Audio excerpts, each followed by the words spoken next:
Hello there, my name is Bruce Rain from Brankus Creations. I am still a little bit croaky. My last live stream I had a pretty much a cold, and it's still lingering around. I feel fine. I'm just all nasally and croaky and stuff like that. So boo. Yeah, lucky me. Thankfully, I didn't get hit with it as badly as my wife did. She was very sick. But anyhow, I am feeling pretty good. Hello to Everything is Broken Garage. Hello to Apples Anonymous. Hello to the House of Moth. Hello Foxhound 477. Hello Enzo Fitzhume. This does not compute. Eric Helgeson. Gibbertronics Francois Revol. Sorry, my voice is really going croaky, isn't it? Chris Angelis. Panopoulos. Inkscube. Jeremy's here. I think I already said Foxhound 477, didn't I? If I didn't, yeah. No. Jared Burma, Joe Williams, Frank S. Max Button, Tev Rudin, Kids with Retro. I think that's it. I think I got everyone. If I missed anyone, just say, you missed me. You missed me, and I'll say your name. So sorry. Thank you everyone for joining me. It is April 25 here. Which is Anzac Day. That is something we observe here in Australia and in New Zealand. It is a day to sort of remember people who have fallen in war. Specifically, it is the anniversary of the landing on Gallipoli, which happened in 1915, April 25, 1915. So it is a public holiday here at the moment. That's one of the reasons why I'm live streaming on an unusual day. It's Thursday here. So to everyone out there who is observing Anzac Day, I say hello to you. I do actually have a family member that died during World War II, actually. It was my grandfather's brother who went down in a naval ship during the Battle of Sunda Strait. And 151 people on board, 13 survivors, and unfortunately my was a grand uncle was not one of them. So anyhow, that was the HMAS Yarra 2. Yarra is the name of a river here in Australia, but HMAS Yarra 2. So anyhow, that's that. I shall move on. Ruben. Is it Mejia? I'm thinking it's Mejia. Hello to you. Yes, like the shirt going to order one. Yeah, look, I just fell in love with the shirt when I saw it. Link in the description to QWERTY. Use the link in there. You get $1 off if you order it from using my link.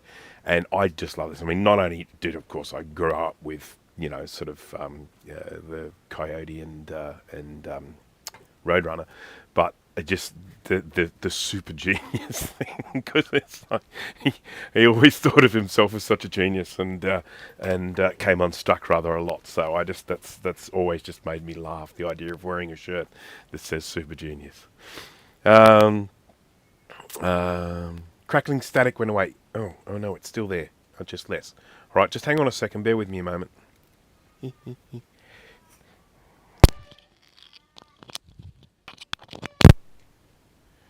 Okay, how's that? If worse comes to worse, I'll go and swap it over for my other wireless unit. Yes. Good. I'm glad I got the pronunciation right. Thank you. I'm getting better at it. Some I'm still terrible with, but it's like for instance, because my wife is of Samoan background, and so I hear a lot of the Samoan language spoken, and they pronounce things in a particular way, and then you look at a word and you sort of think, oh, is that meant to be pronounced like this or like that? But anyhow. Same, little worse again. Okay. All right. Let me just. All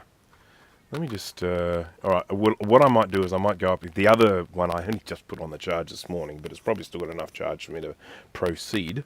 I'll tell you what I will do. I'll do this. I might switch the unit off and then switch it on again. That might help. And switching off.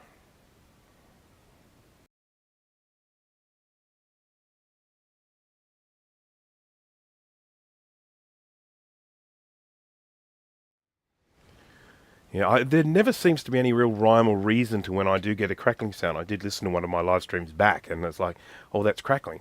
And the next time, exactly the same rig, exactly the same setup, no crackling whatsoever. So, I don't know.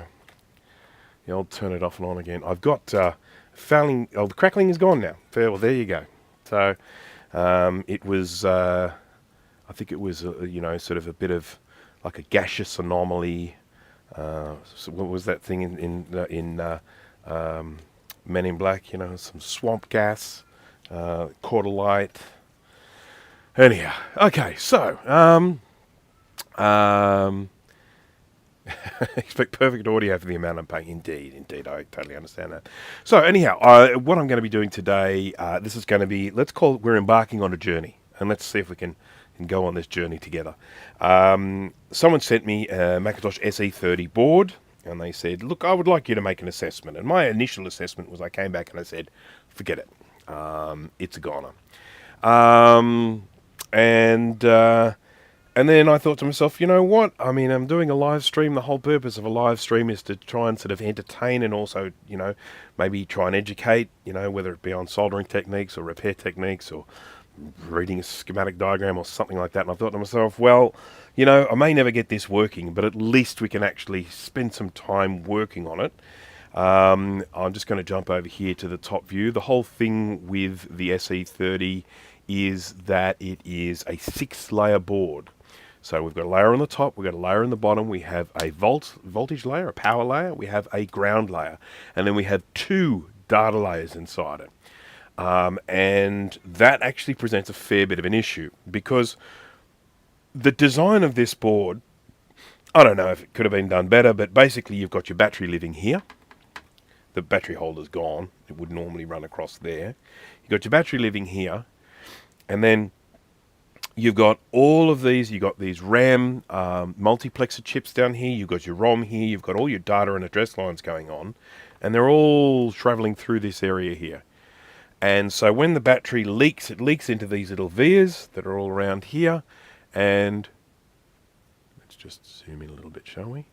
Because we can. We have the tools. We have the technology. Or do we? No, I've reached my focal. There we go.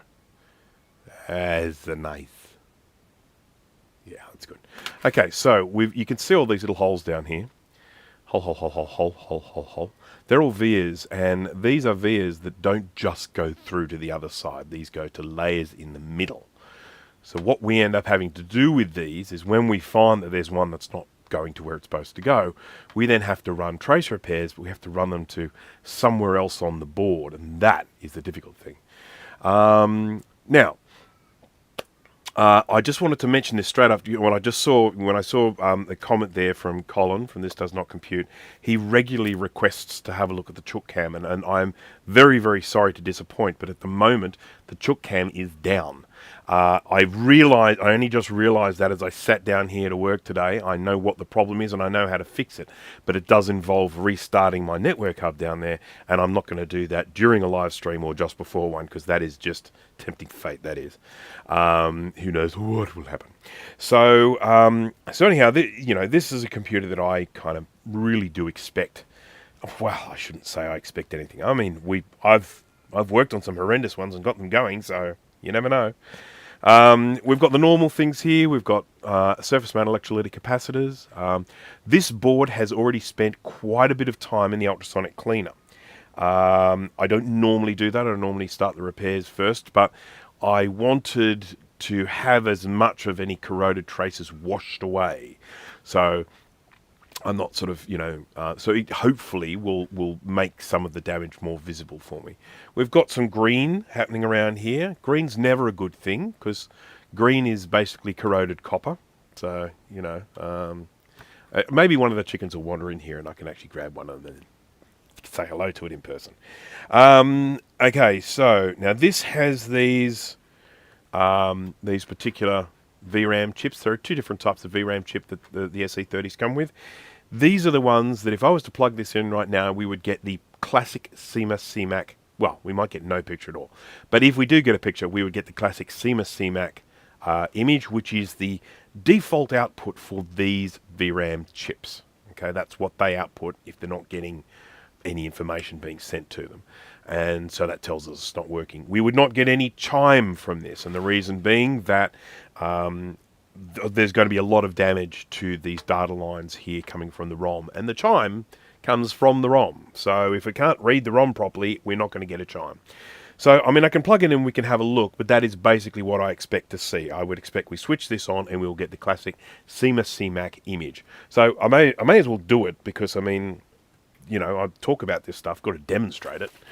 I need a ROM sim. There we go, here's one. I keep a ROM sim never too far away. This is a genuine Apple one, but I've got a few. I've got things like this one here. This is the Rominator. This is the Rominator 2, I think, actually. Something like that. Macintosh ROM sim. Yeah. Anyhow, I've got that. I've got another fantastic one from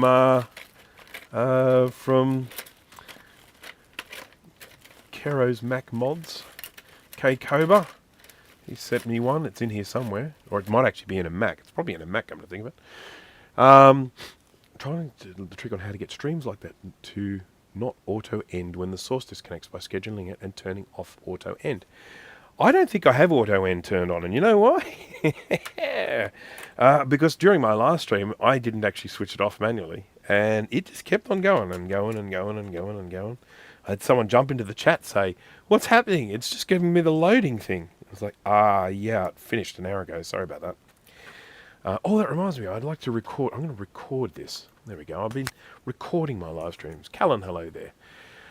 Now, all right, so let's put the genuine Apple one in, not the copy one, and we will plug it into the case, and we will have a little look. I'll have to adjust the camera for that. Here is my SE30 case. And I will plug the computer into it. Now, if anyone's sort of thinking about doing this sort of thing themselves, like they've got an SE30 board and they're thinking, yeah, I want to go through the same process. I want to go through all the diagnostics and all that sort of stuff. I would say that you're mad, but I would say that you will need, definitely going to need things like a multimeter to check continuity of things. You're definitely going to need a schematic. I'll show that in a minute. And you're definitely going to need, I would think, some form of a magnification if you're going to be doing trace repairs. So if you're thinking about doing this sort of thing yourself, that's your kind of your list of things that you need. And of course, soldering on, but we accept that that's just needed. All right, so I'm going to plug this in now. We'll switch him on. Okay, got no noise, which is to be expected. Okay, no, I was wrong. These are the VRAM chips that give horizontal lines. It's the other VRAM chips that give that CMUS-CMAC. Look, I suppose they're all CMUS-CMAC, aren't they? It's a zebra pattern. It's apparently, I don't know if it's true, but apparently CMUS is apparently Japanese for zebra. It may not be, though. So, yeah, there it is. There is basically our pattern, which is the default image coming out of those VRAM chips. Which basically means they're not getting any form of instruction, and so that's that. When you have something like this, it's a little bit like the engine light going on in your car, with no idea what the cause of the problem is, just the computer telling you there's a problem. Okay, thanks for that, Enzo. Yes, if you are going to use a multimeter, I would recommend, if you are looking for a budget multimeter that is fully featured, check out the Kai Wheats KM601. I haven't actually talked about this one for a while, but that's probably to do with what I've actually been doing in my live streams. One of the things I love about this multimeter is this beautiful big screen. It is just gorgeous to look at. That's a temperature at the moment, 18.6 degrees. Getting a little bit on the chilly side. A little bit chilly.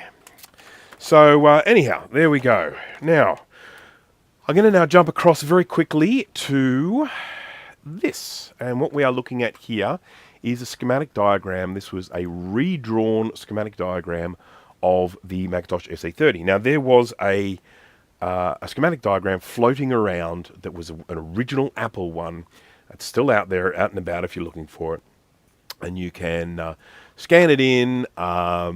It's scanned in, and it's pretty low resolution, and what someone did, he's in the chat sometimes, may even turn up today, we'll see. He goes by the name of Elemento. He completely redrew this from scratch. So he took the really crappy photocopied, scanned version that was floating around, and he went in and redrew the whole thing. He did that during time off in COVID, but and basically came up with this. Now it's now searchable because it's got text. Schematic diagram, and it is just so handy for doing repairs on this. But the real magic, the real secret sauce comes right down the end here. These two things he set up, which I have since done for other computers as well. Just hang on a second. I'm just going to go here, just check and make sure I'm not missing anything. That redraw is so helpful, especially the last 2 pages. That's what I was just about to talk about. So this is something that I have actually done for the 2CI as well. And I think I'm working on for another one. But anyhow, what we have here are these matrices. And so these are all the address lines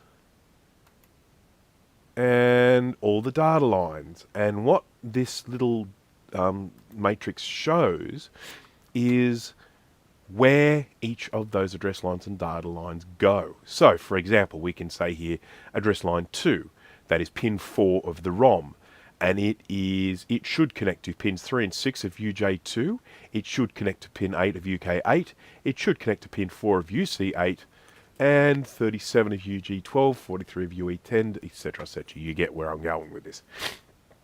Now, that is just so handy because you can then just work your way through and find which ones are missing. Now, if you will just excuse me, I'll be 2 seconds here. I just want to mute for a sec. Just give me a tick. Sorry about that. Smash the like to support. Yes, please smash it. I haven't done that in ages either. When was the last time I did a smash that like button? Here we go. Smash that like button. If anyone is new to the channel and is wondering why I have that ridiculously corny smash that like button thing, that all basically stems from, and I'm pretty sure it was Dana from Dana Does Stuff. Hello, Dana. I'm pretty sure it was Dana. I think he can't really remember saying this, but I'm pretty sure he's the one that made me laugh because he makes me laugh a lot. And we were talking about YouTubers, and we were talking about like trendy young YouTubers. And Dana just launched into an impersonation of one and just sort of said, yeah, and don't forget to smash that like button. And that just cracked me up. And so from that point on, I was just like, yeah, smash that like button, guys. And then I made the thing. All right. So, now I'm checking to make sure I haven't missed anything. Does this board have vias that are supposed to be tinned but aren't any longer? Yes, it does. It absolutely does. We'll have a look at it in the microscope. We'll have a look at it in the microscope in a second. I'll show you just how bad things are. So let me just make sure I am. Yeah. Okay. Here we go. So into scope view, and there we can see the chaos. We can see the mayhem. Yeah.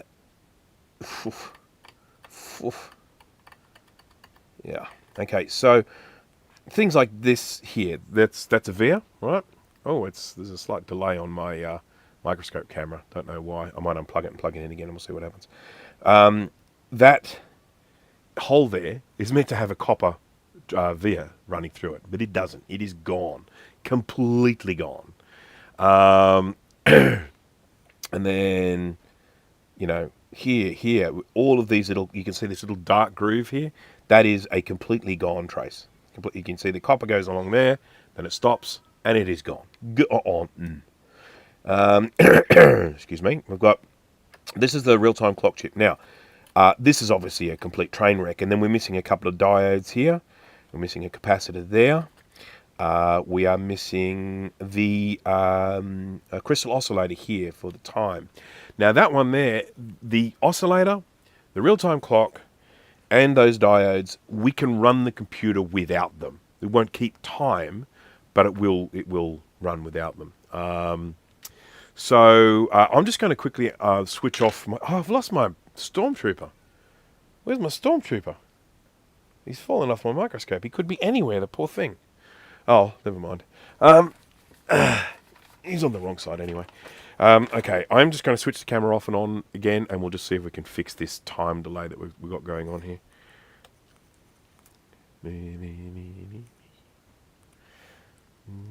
Bing.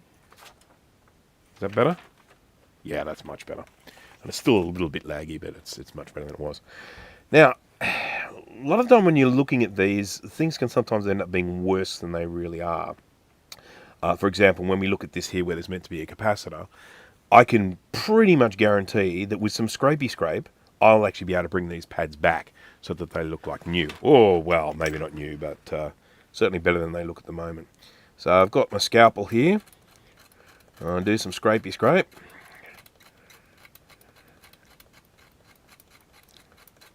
A lot of people recommend using a, was it a fiberglass pen thingy, pencil thing? I have one of those. I generally do prefer the results I get from scraping with a scalpel.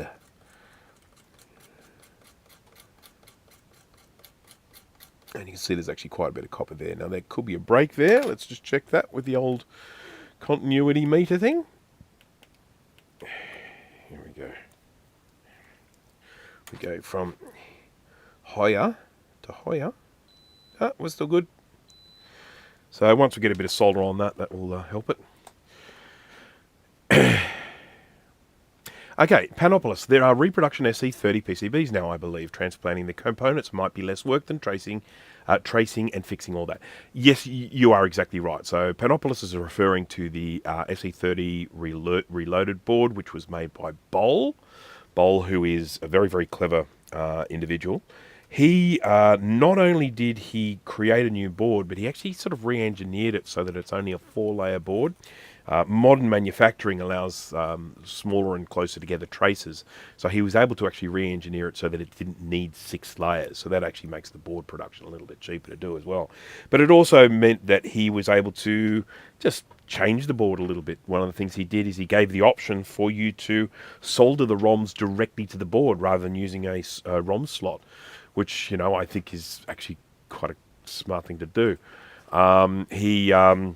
He also set it up so that you can use a CR2032 battery instead of a half AA as the PRAM.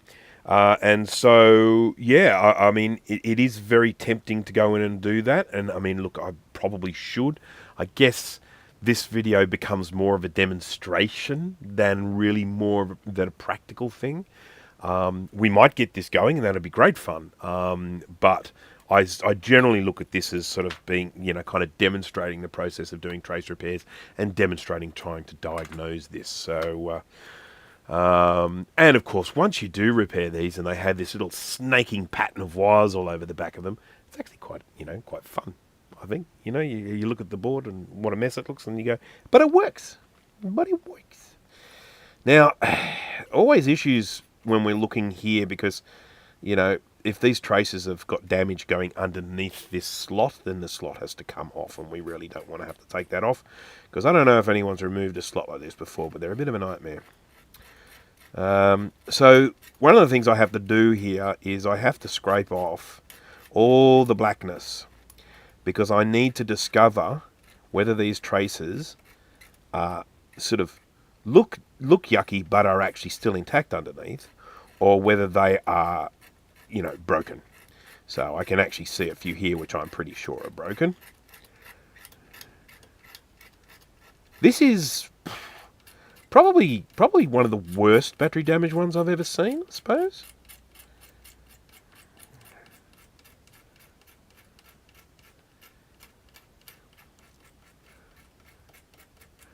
But say looking at, say, this area here, there to there, I'm going to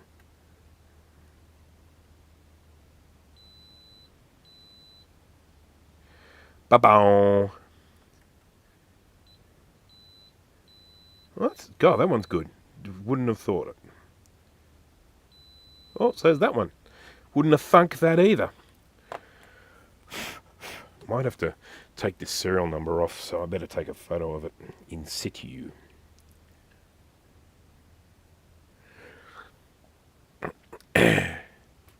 The connectors in that slot. No, they're not, are they? Little rough. Little rough. I don't know about balked. I mean, they're a little rough. Come on.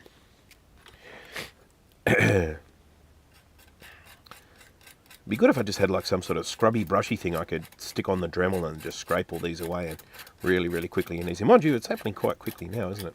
So these are the RAM multiplexer chips. One of the great things about these is they're still readily available.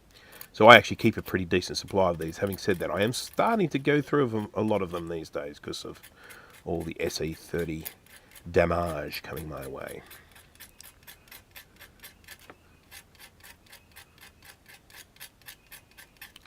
But, excuse me, one of the things I will be doing with this is I will be looking at this in a fairly systematic and methodical way.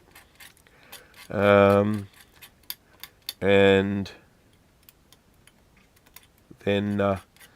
then after that, I will then probably just start looking over the board and just repairing everything that I see that's bad.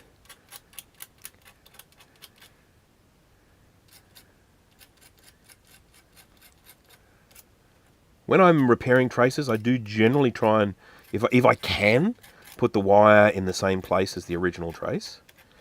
It's just neater that way. I don't like the idea of having stuff overlapping on the board and stuff like that, but sometimes that's unavoidable. And of course, this does have to be recapped as well. I should mention that too.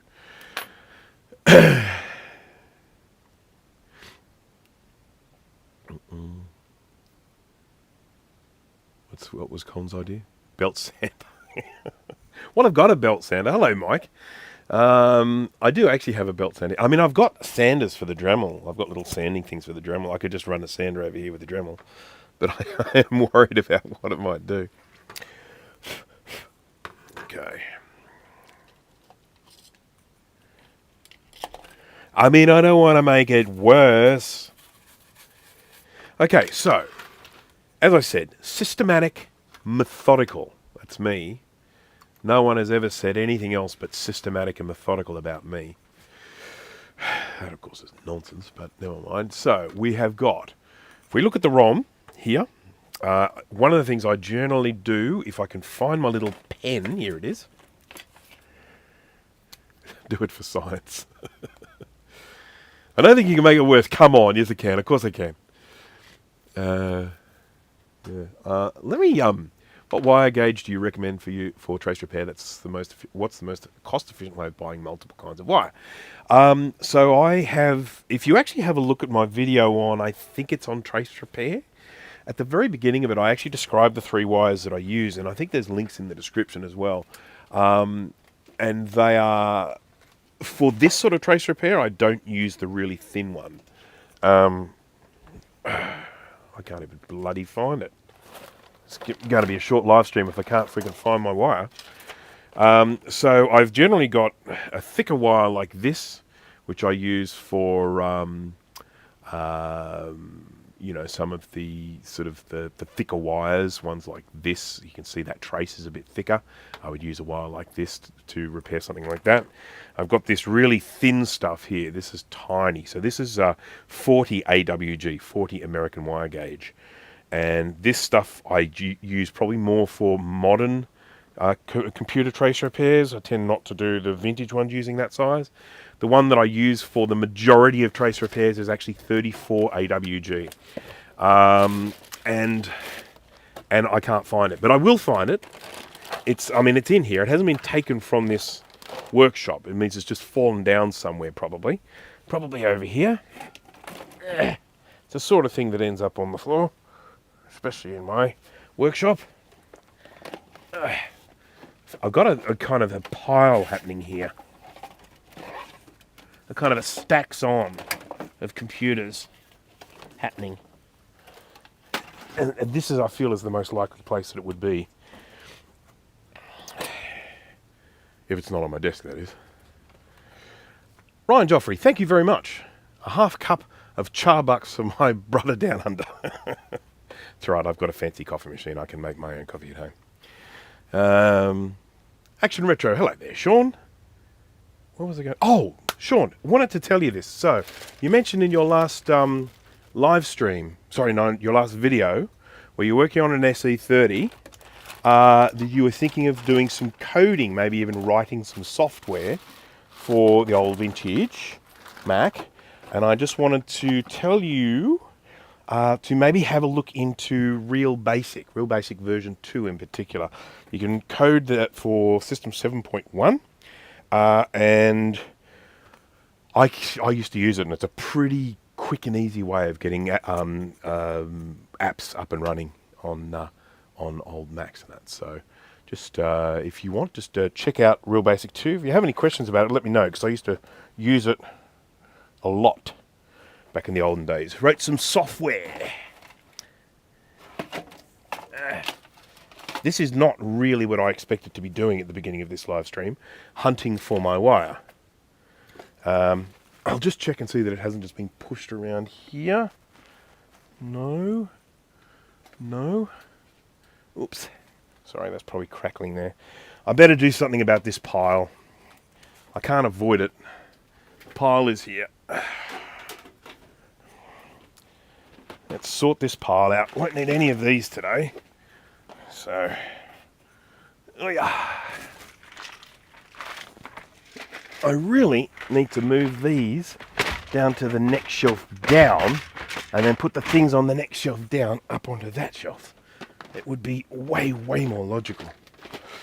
I should probably get a second spool of this wire, you know, because I'm absolutely lost without it. Can't do squat.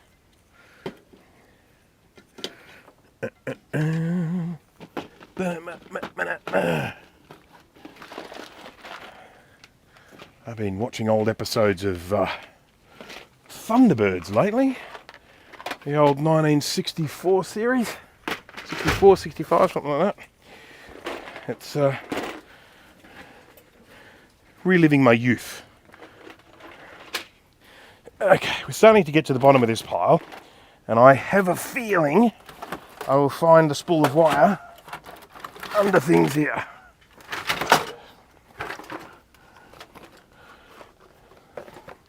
Bit bloody chaotic, isn't it?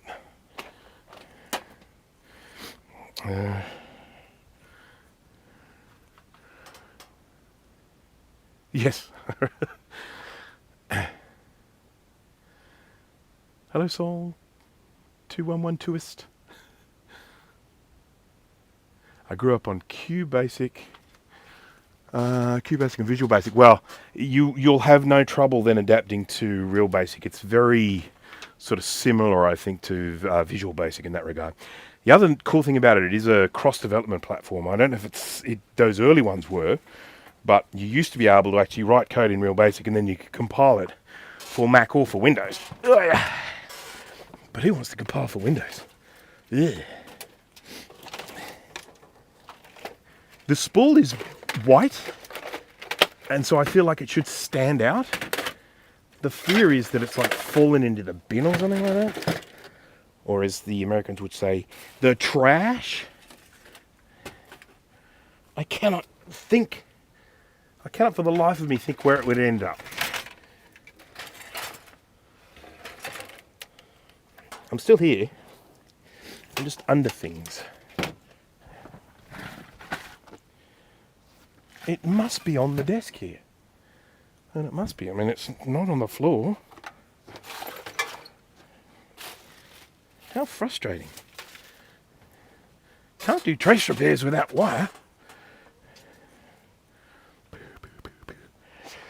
Okay, gonna have to move a few things off the desk here.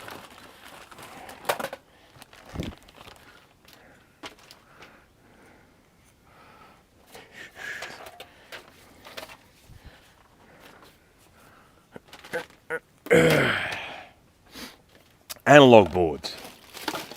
Bloody analog boards. They take up so much space. What's that? Oh, power supply. I wonder what that was for. Oh, I know what that was for. Someone set me a power supply.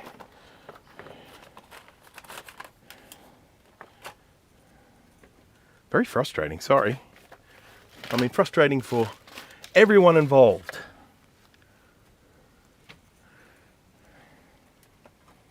Have you seen that chicken? I've got a chicken here.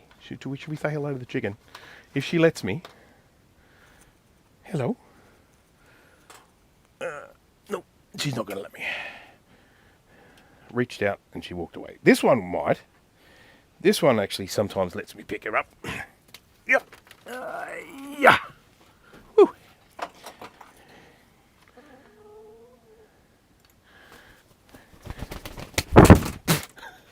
Hello, chicken.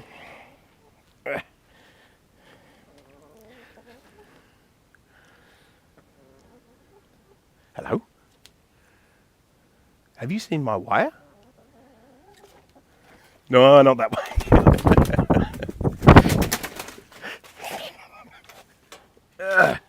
They're funny things. Okay. Hello? Hello, chicken.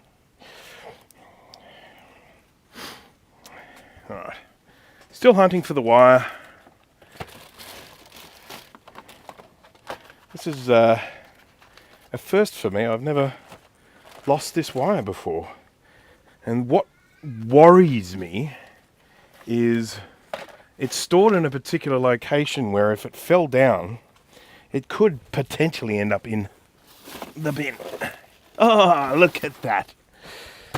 Just like that. So, as I was saying before, 34 AWG for this one.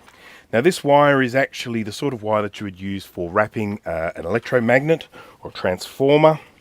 And the reason, and that of course it means it is enamel, that actually has a plastic coating all over it. Now you might sort of think, well, why are you using something with a plastic coating?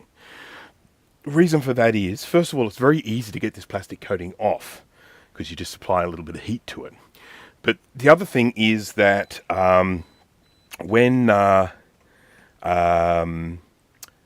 if you have to have a trace running across the board, it does give it some level of insulation so that it's not potentially going to create a short if it touches something else on the board. Have you had a sound chip on a Classic go bad before? Yes. Classic? No. No. Not a Classic, no. I have no sound from the speaker or audio jack. The board is recapped. Okay, so Max, there are a couple of things you need to look out for.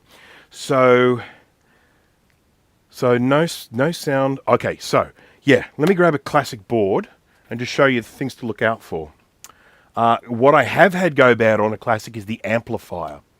No, but that wouldn't affect the headphone jack, would it? No. So the most common problems with the sound, I suppose you can always replace it, you know, but the main problems with the sound on a Classic are usually the headphone jack, number one, that it actually gets locked, because the way the headphone jack is designed, if you put headphones in there, it flicks a little switch to make it so that the sound comes out the headphones and doesn't come out the speaker. Then when you pull it out of the headphone jack, that switch goes back and it makes it come out of the speaker, not the headphone socket. And that switch regularly gets locked on. And so what that then means is you don't get any sound coming out of the speaker, but you do then usually get it out of the headphone socket. Then the other issue that can sometimes be is the little amplifier. There's a little amplifier on there, but again, you would typically get the sound out of the speaker. But yeah, look, I suppose it's possible. As I regularly say, these Macs have never been this old before, so we are discovering new things. I should get that on a t-shirt, shouldn't I? I've never been this old before.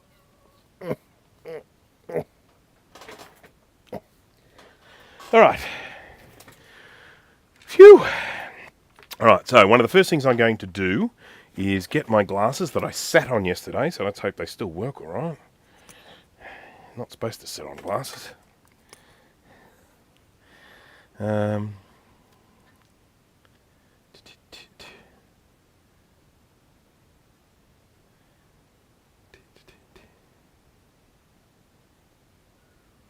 Nissan channel.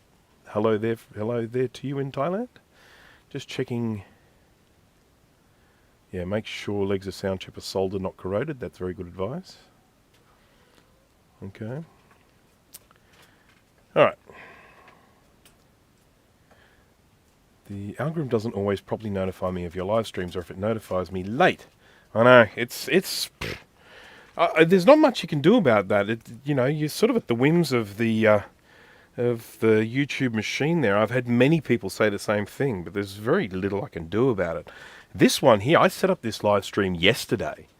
So I was sort of thinking to myself, oh, I'm sure everyone will get a notification because it's been in the system for such a long time. But, Okey-dokey. All right, so look at that. 50, 51, 54 viewers. Hello, that's excellent. Hello to everyone. If you haven't said hello, say hello. Will is here. K-Mac Vintage, hello there. Yeah, that's some work here. That's right. Only a fool would do this. Now, what I'm going to do, first of all here, because I've got to work my way through these pins here, and I always lose my spot. I think that's like 33 there or something like that. So what I generally do is I go through and I mark every 10. So 1, 2, 3, 4, 6, 7, 8, 9, 10, 11, 12, 15, 16, 17, 18, 20, 21, 22, 23, 24, 25, 26, 27, 28, 29, 30, 31, 32, 33, 34, 36, 37, 38, 9, 40, 41, 42, 43, 45, 46, 47, 48, 49, 50, 51, 52, 53, 55, 56, 57, 58, 60. 1, 2, 3, 4. I've got, I think, Jay, you've got a great big box of these connectors, haven't you, that you're going to send to me if I actually ever get around to sending you some money for postage? How cold does it get in Sydney during the winter? Do you get snow? No. I'm in Western Sydney here, and Western Sydney gets a little bit colder than it does on the coast. So if I were to drive in an easterly direction, it would probably take me about an hour before I reach the beach. That's sort of where I am, sort of. So yeah, I'm sort of a bit inland here, and it does get a little bit colder here. The coldest I reckon we have ever had at this location is probably about -2 or 3 Celsius. I don't know what that is in Fahrenheit. Never had. Sydney doesn't get snow at all. There is sometimes snow at the Blue Mountains, which is only an hour and a half west of where I am. That's high enough there that they do sometimes get a sort of a snow. Not regularly though. It's a pretty rare occurrence. Yeah, no snow in Melbourne either. Definitely sort of too warm. Generally, Melbourne does get colder than Sydney because it's further south. But still, it's not the sort of cold that a lot of people are used to. And when I chat to like Dan from Canadian Computer Collector, and he talks about the temperatures that he gets at his place. Hello, Steve's here. Hello there, Steve. Thank you for joining. The box says 2FX RAM slots. They're the same as a ROM slot, 64 pin. It's just a question of whether they're single ones or whether they're doubles. I'm not sure. Melbourne is 900 kilometres south of Sydney. There you go. 31 to 30 F would be -2. Yeah, so that's about the coldest we get here. We do sometimes get a bit of frost on the grass in the morning, so, and some ice on the car windscreen.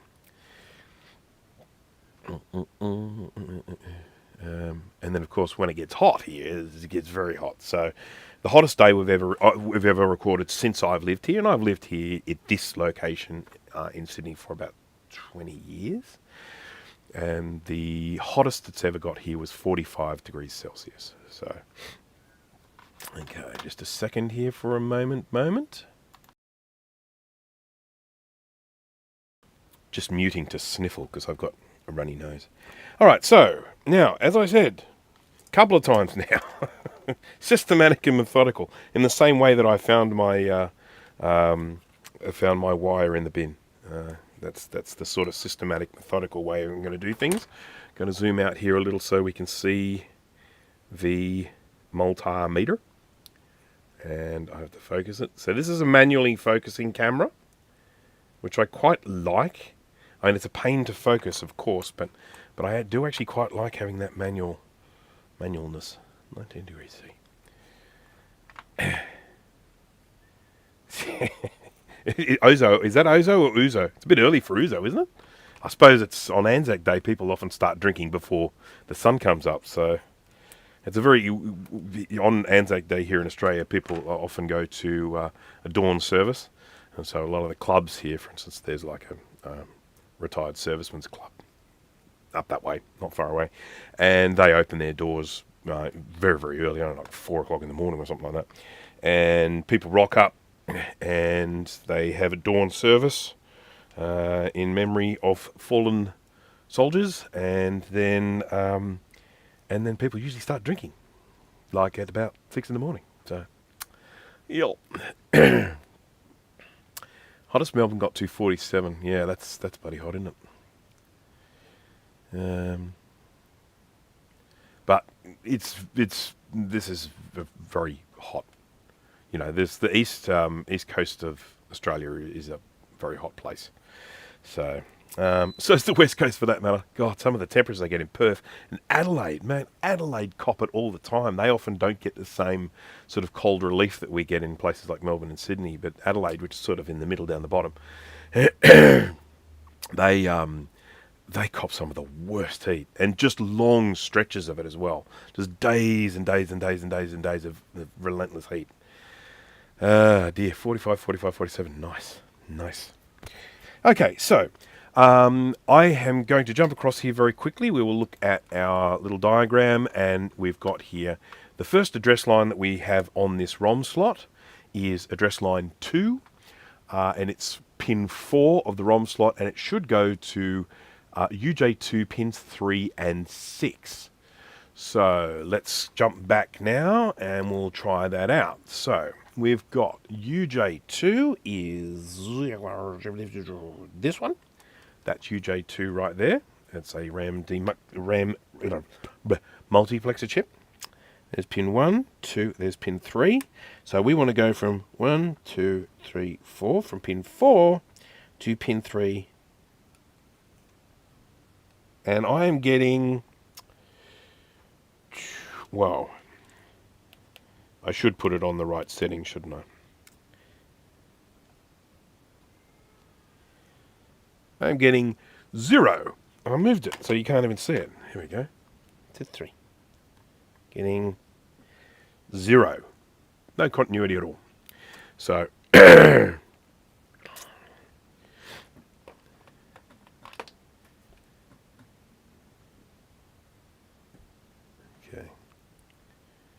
All right, so let us start doing some work. One of the first things I'm going to do is I'm going to take this chip off. We're going to clean the pads.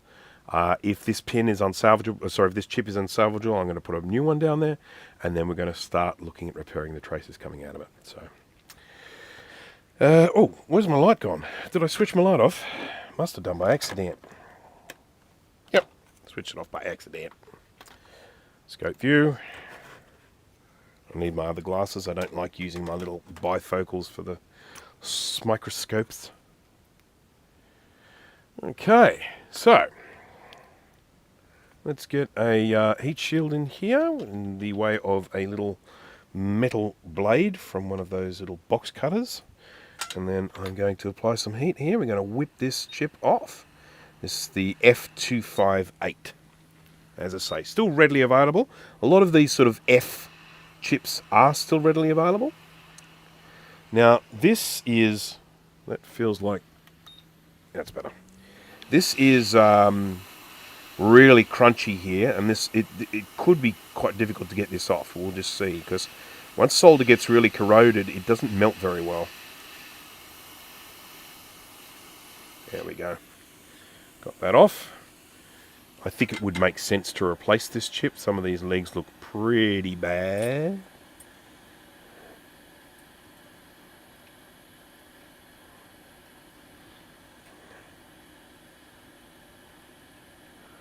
What are people thinking, hey? Should I replace this chip?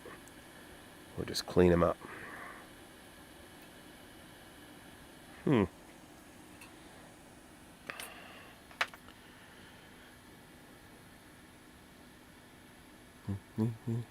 What's your hot air station? Paul, you will find a link in the description. It is a Quick 861DW. Now, I must say that if you were looking for a hot air station, I wouldn't actually buy this one. I would buy the Atten, A-T-T-E-N. I don't know if Jay from the House of Moth is still in the chat, but he might actually be able to link to the one because it's the one that he has. And they are virtually identical to this. I mean, they look the same. The control panels are pretty much the same. But they have one thing that this doesn't have, and it has a button on there you can blow cold air out of it. This one doesn't have the option to do that. It only blows hot air. And I like the idea of being able to use it to blow cold air if you want. So, yeah, so that would be it. I'm here. Forgot which one I have. I know it has a lot of dust on it. Well, who's to blame for that, Jay?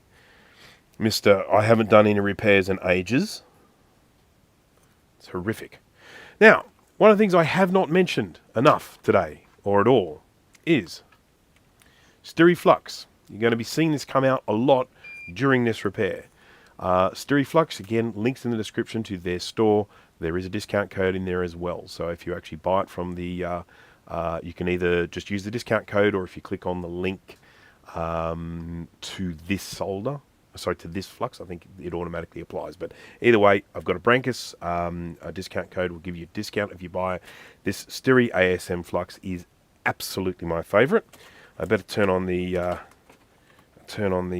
hot air station, sorry, the fume extractor, because otherwise I'll have Jay to answer to.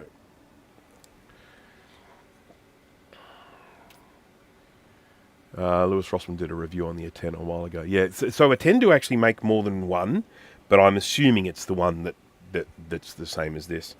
Look, I can't fault this one that I've got, this quick one. I've had it for such a long time, and touch wood, it has just given me, sort of faithful service. There's some things I don't like about it, but on the whole, I think it is awesome. Awesome, awesome, awesome. What the flux? Okay. So, what I need to do is clean up these pads. They're actually cleaning up all right, aren't they? It's all right. How's it going? All right? Yeah, good, thanks. These ones here are a little bit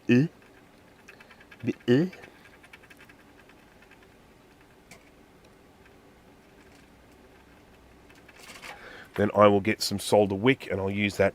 It's almost like a sort of a sandpaper. Cleans away the solder, but it also allows me to, kind of rub some of the gunk off.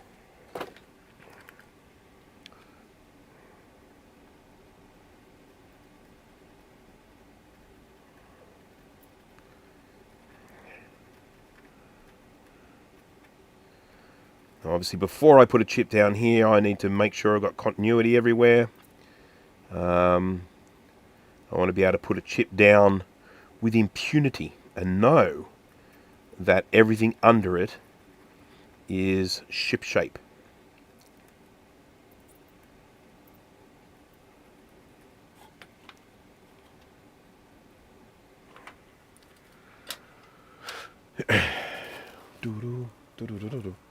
Scope cam grievance. Oops. Sorry. Sorry. Sorry.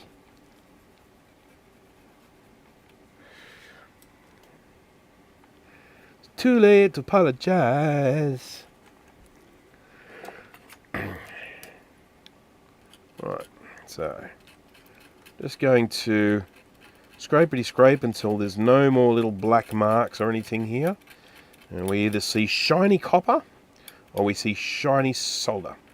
One or t'other. No room for discoloration on these.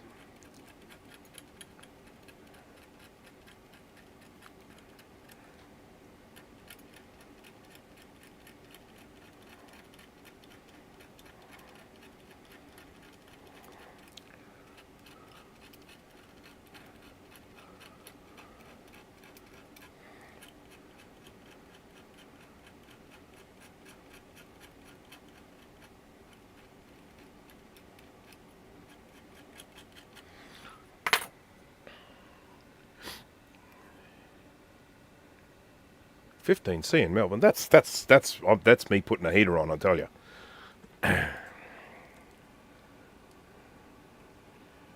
We've actually had some incredibly warm days. It was 27 yesterday. I was walking around in shorts.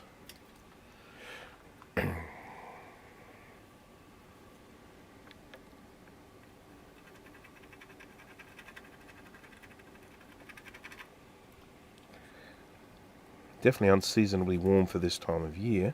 Above average, one might say.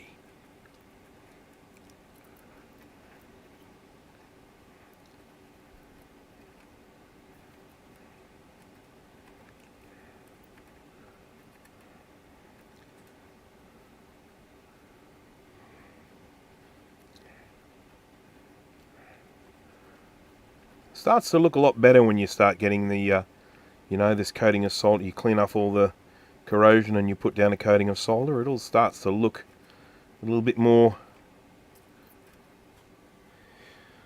I don't know, a little less broken, I guess you could say.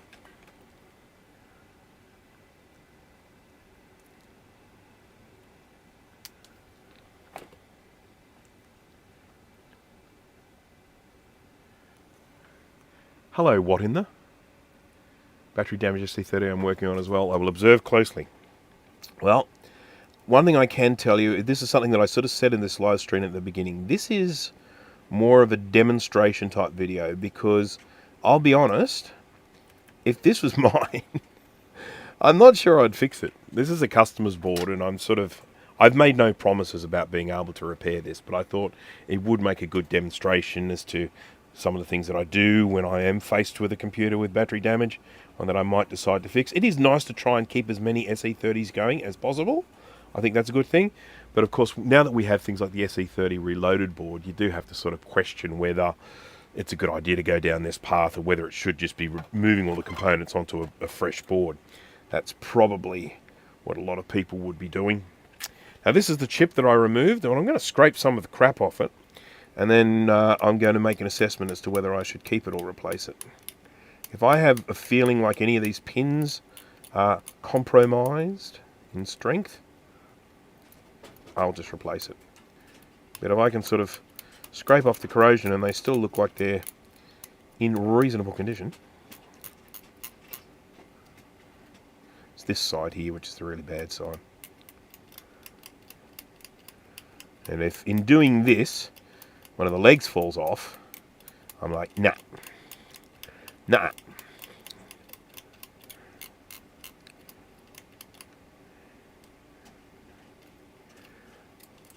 Finished watching a TV series last night, an interesting one, called Baby Reindeer. It's on Netflix, I think, from memory. It was a 7-part mini-series, 7.5 hours, so what is that, 3.5 hours in length, thereabouts. I sort of want to say I enjoyed it, but I'm not sure enjoy is the right word.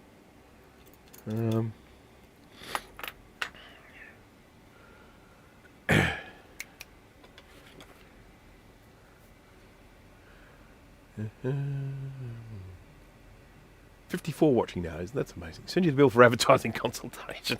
Okay, so here's the thing. I set up this live stream and I thought to myself, you know what, I reckon some people might want to watch me working on an SE30, so rather than just my normal notifications, I'll actually share it a bit. So I shared it on the Tinker Different forum, and I shared, the Tinker Different, what do you call that thing, Discord.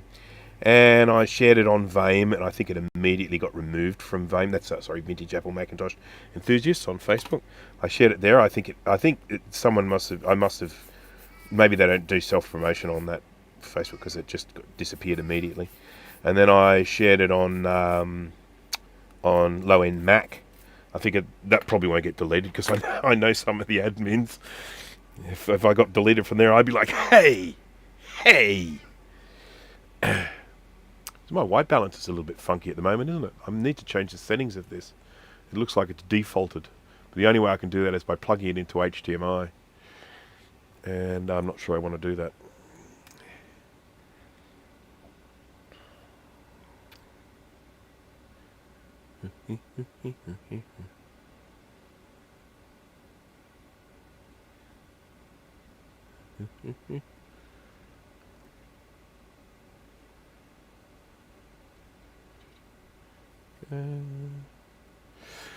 Alright, so let's see what happens if I douse this in some flux, some Styri ASM flux, links in the description, and some heat and some solder, and we'll just see what happens.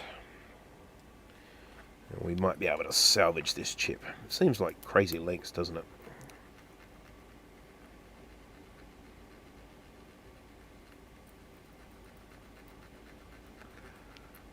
You can see from the little dots. I don't know if you can see the little dots. No, you probably can't. See these little dots? You can see that I've done this many times before. Because when I do this, what you end up with is a little row of black dots. Hey, come back here, you little scoundrel.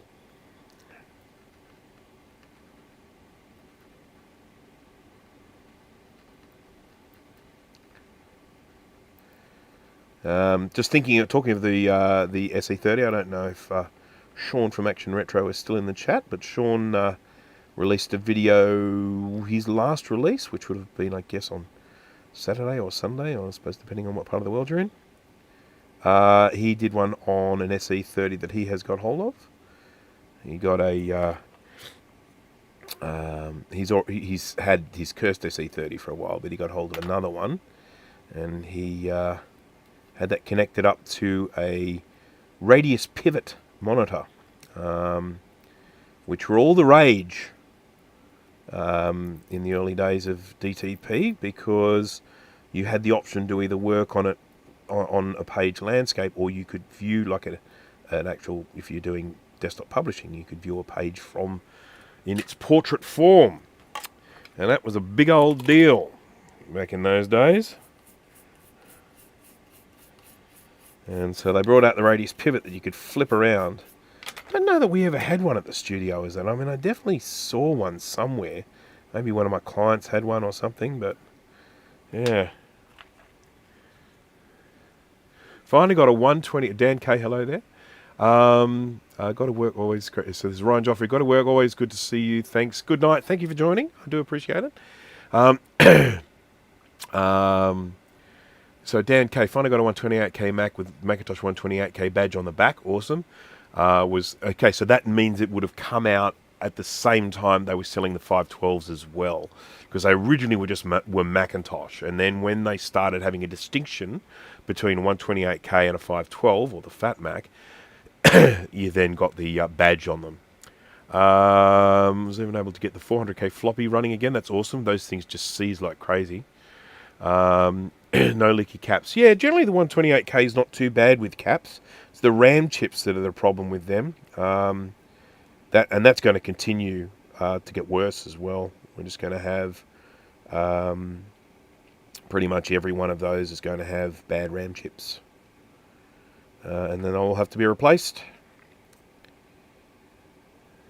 We're discovering all these new faults with things as we go, because you know, these Macs have never been this old before.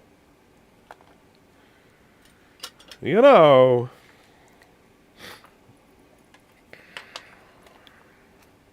Oops.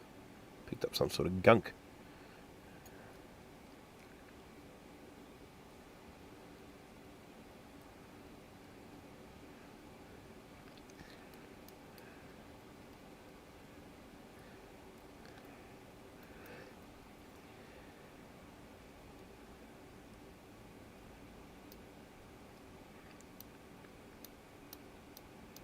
The amazing thing about the Baby Reindeer series, which I did mention just a little bit before, is it is based on a true story, which makes it pretty darn amazing, to be honest. Alright, well that one actually looks surprisingly good, so I'm not going to replace it, I'm just going to stick the old one back. Excuse me. So I'm going to plonk him there. Sorry, I don't know why I assigned a male gender to this particular chip. I have no right to do so. God, I love this flux. I love this flux. I mean, it's just such good flux, and it's so clear. The thing is, it sounds silly me saying that, you know, it's this flux we're talking about, but I did so much work with lots of different types of flux during my sort of flux review video that, just coming back to the one that I like is kind of like, oh yeah, this is it. This is the good stuff.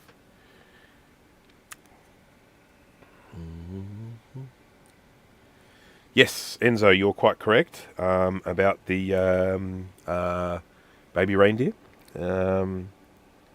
It was, and it was very well made TV series. I'll tell you that. And the actress they got to play the stalker was wonderful. I've seen her in a show before. She's quite a humorous individual, though not so much in this one.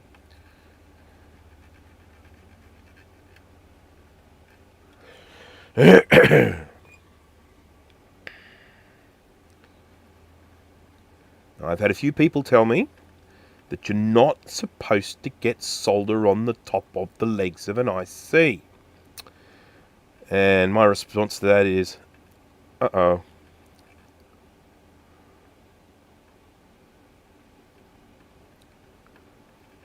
Right, now, this leg is a bit stubborn, isn't it? Probably should have cleaned him a little bit better. Anyway, it's making contact, that's the important thing. I did pick up that's indeed, it was a monochrome one, is that correct?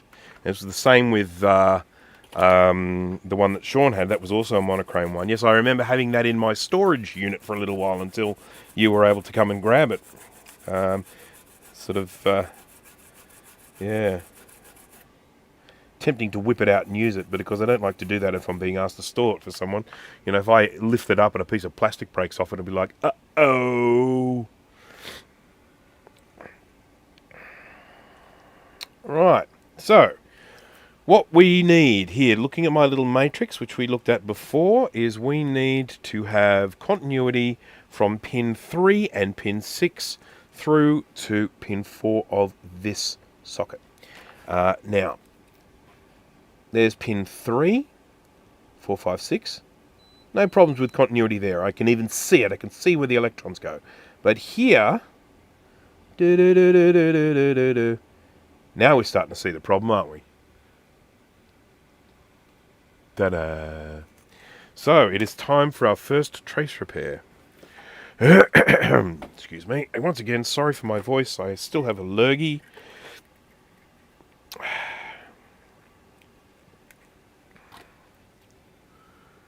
Why do they say not to get solder on the top of the bits? I don't know.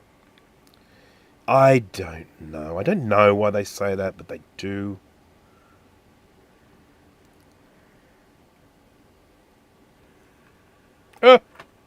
No. I don't want to lose the wire. Is the hole not all the way through? Must be. Yeah, it's going through. Right, I've got an awful lot of wire coming out the other side, but that's okay. I'm set up for anything. So, we need, for this, to join to this little bit of wire here. So, easiest way to do that is to start off by liberally fluxing and then getting some solder onto the trace. Like this. May as well do that one while I'm at it. Might just give this a quick rub while I'm at it. There we go. There we go. Right, that's looking good. So, need to bring that down. I want to try and sort of sit it in that channel if I can, and then sort of bend it here so it sort of follows the contour of the original trace. Ba-da-bum-bum.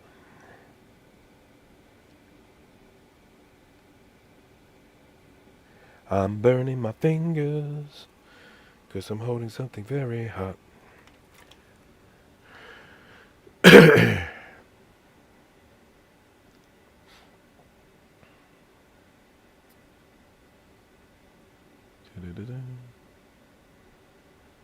you a Goons fan by any chance? I am a Goons fan. I, as a child, used to actually recite large parts of Goons shows. My favourite one at the time, I don't know if it would still stand up today. You know, this is a long time. I was very young, but my favourite Goons episode was called "The McCreaky Rising of '74," and I just listened to that so much.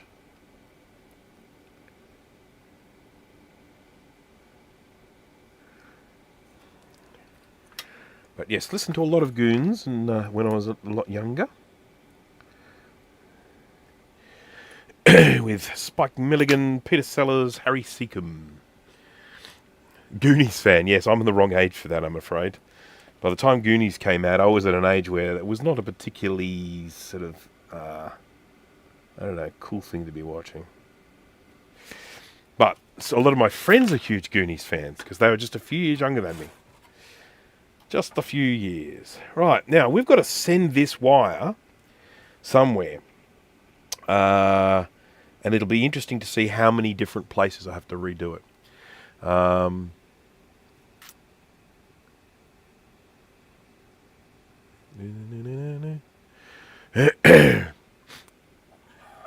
Right, so we need to send this to pin 4. So down here, and then of course we've got to check. It'll probably have to go a whole bunch of other places as well. But we'll start with pin 4, which is here. So they basically count like this, from the right to left. 1, 2, 3, 4. Should probably actually label them, shouldn't I? Because I'm going to have to do a lot of them. Going to have to do heaps. Oh, stuff it. I'll do that later. I've lost my pen. So 1, 2, 3, 4. So that's pin 4 there. Get a little blob of solder on him so that he stands out.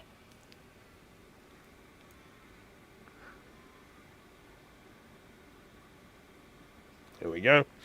And then I'll run this wire. Gosh, I don't know what's the best way to do it. And do I kind of go around a bit and then I'll stick it down? I might do that. I might just sort of run him down the middle here. And so I'll get some UV solder mask, which is just here. And I'm going to use this to hold it in place. So I'm going to need my laser.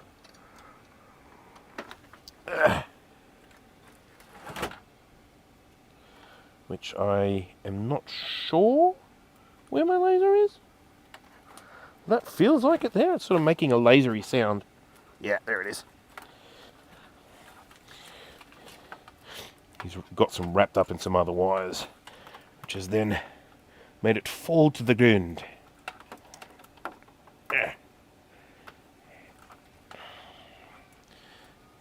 Come on. Jeez, this is totally wrapped up. This is while I was working on 2CI recently, I think. Or 2SI? Probably 2SI. That's the power supply I use for 2SI as well. Boop, boop, boop. Okay. We have it. We have our laser. Now we just need to change the voltage because that's too much. That going to work? Yay! Right, so get myself my little paintbrush. Dreaded lurgy, yeah. I guess that is the Goons giveaway, isn't it? That's just been a term in our household since I was a child, you know.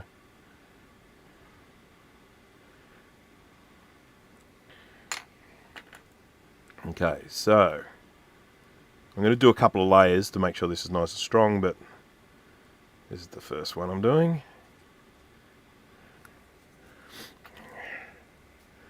These don't hold terribly well, just as little spots like this. You're probably better off using something a little stronger, but because I can cure this with UV, it means I can dry it nice and quickly. I've got a chicken visit here. Come in to say hello.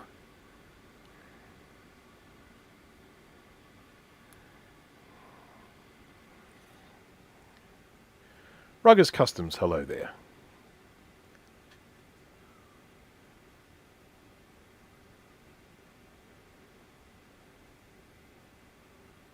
Oh, who's going? Francois. Off. Okay. Thanks for joining, Francois. Yes, because Francois is in Europe, and I think did tell me where he is. I know he's got a French name, but he's not in France. But yeah, and it's very early there.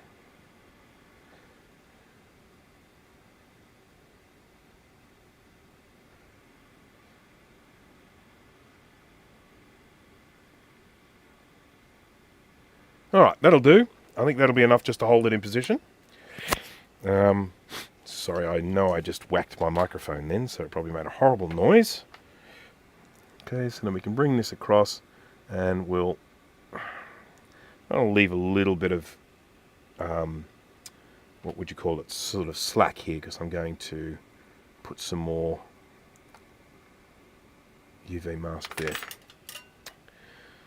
So let's get some flux onto here, and then I've just got to get that to melt through that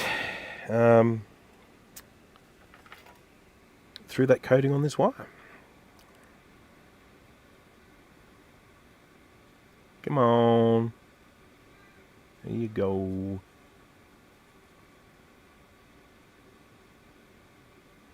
There we go. As good as new, hey? Like it came off the factory floor. Right. Now, let's check and see what our continuity is like from these two locations, and then we'll try some of the other locations as well. So, top view, top view, top view, there we go. So, we need to have... I'm saying so a lot today, aren't I? I need to stop it. Stop it. Stop saying so. So, no, I'm just joking. I'm going to try and stop. Pin 4. 1, 2, 3, 4.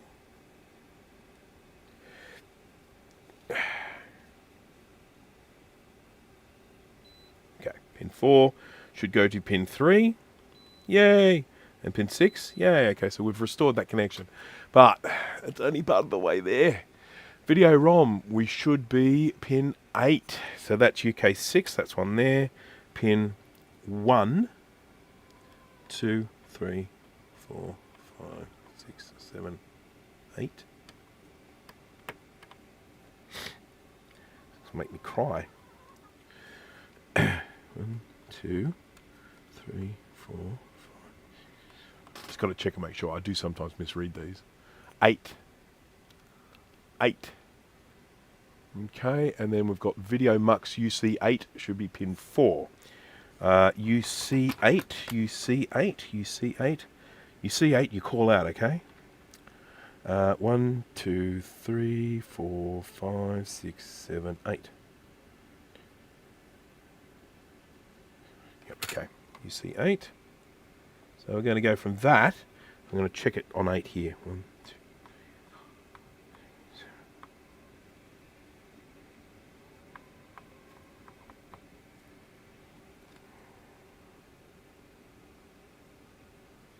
Not getting continuity anywhere, and I'm not sure. There are a couple of things I need to check here. Jay, guys. Oh, so, guys, I know. So, okay.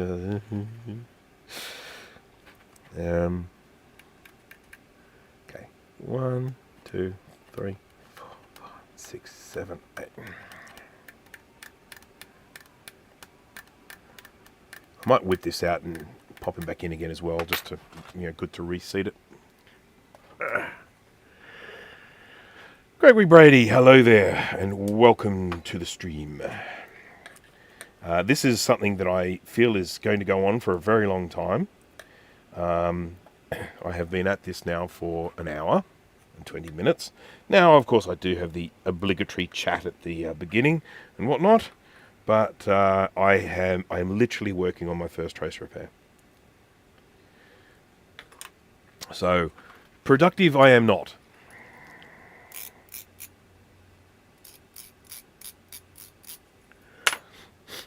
Alright, let's pop him back in again, put him in the right way even. Alright. Now, so this is telling me that pin 8 and pin 4 of UC8. Oh, hang on. It's pin 4, not pin 8, you dumbass. That's me I'm referring to. Pin 4. Okay, so we go from pin 8 to pin 4 of UC8. Okay, so we've got continuity up this end of the board. That's great. But we don't have continuity going down here. So what I need to do is now run a wire from this little hole in here that I've created. Trude and pro. Yeah, I know. That's the... I hear so many people talking like that now these days. It drives me bananas.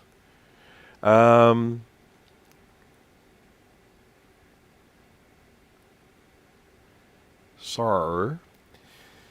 Yes, so that's the we stick an eye in it for some unknown reason. That's definitely the way some people talk in this part of the world. But then we have the other... no, they don't. Gosh. So I need to find the lowest, the closest location on the board I can send this wire to. So we go to... UK6 is probably the closest, but I'll just check. We've also got... UC8, that's miles away. We've got... I should be showing you guys this. So let's just have a little bit of a zoom in here, shall we? There we go. Whoa! I zoomed too far. There we go. That's too it's not good. Okay. There we go. So we've got... Oh, choose the wrong page. Oh, there we go. Pin 4 going along there. So we've got UC8. We've got UG12. Where's that?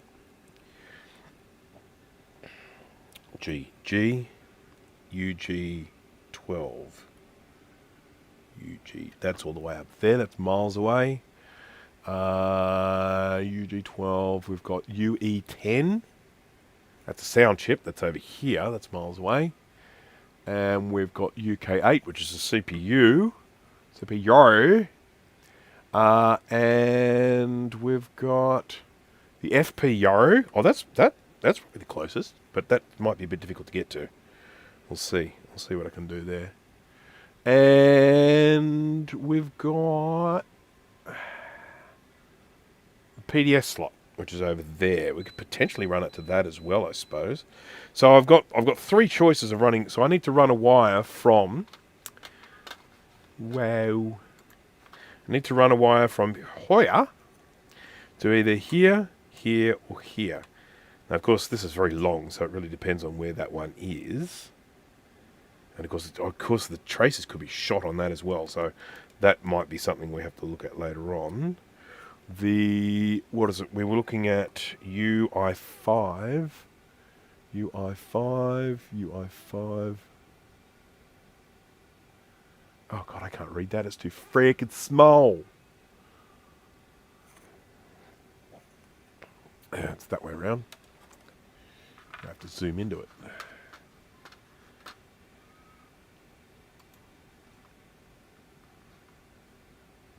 Okay, so that way we're talking about was pin 20 something. 20. So it's down that. Oh, it is that. It's along that side, I think. So that's something. So we were talking about FPU 36. So it's pin 24. So 26, 25, 24. Okay, let's have a look at that. So, God, I keep saying it. Stop it, you idiot.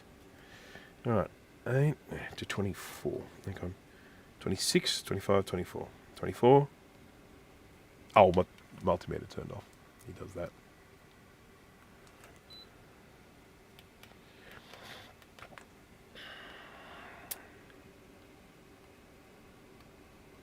8.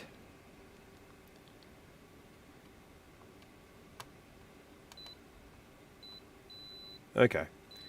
So we've got a connection there. Let's have a look through the microscope, because that looks like that's just running. Yeah, that's just running to under here. So let's find that here, underneath here, over here, and there.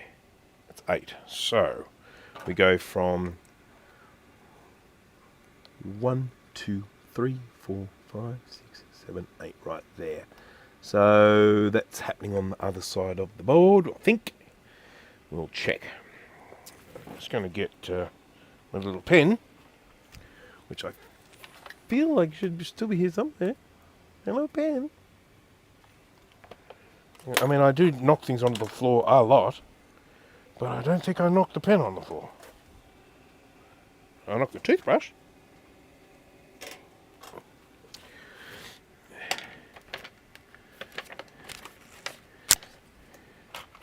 Where's my pen? Oh, there it is. Okay.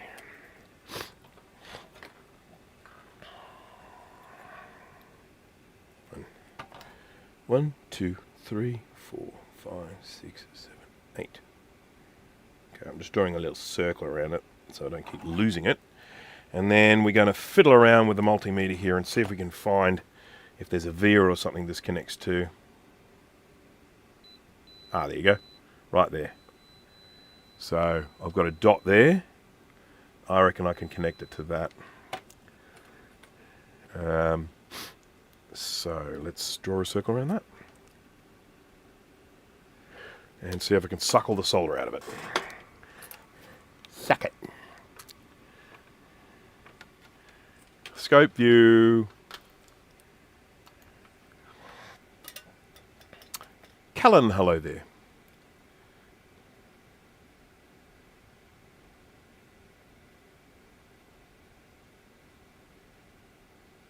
I hate vocal fry, me too. I despise it, and once you kind of become aware of it, you just hear it everywhere. I just can't stand the way people talk with vocal fry and try to make them sound like they're smart and know what they're talking about.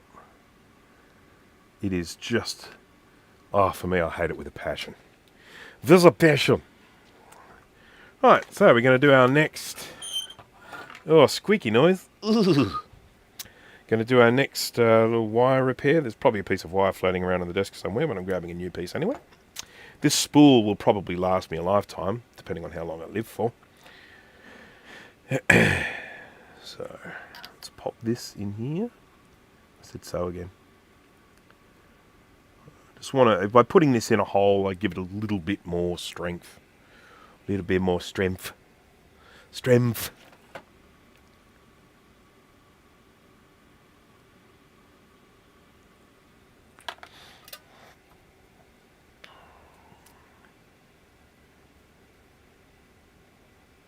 Yeah, you were worried that I wasn't going to switch back to the microscope view, weren't you?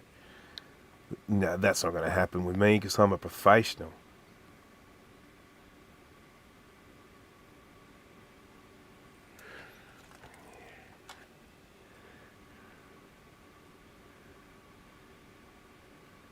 Right, so I've got. Oh, keep saying it, son of a bitch.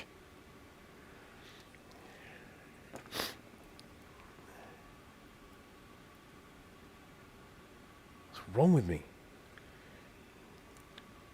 You stupid or something? Highly likely. So I just can't stop saying it.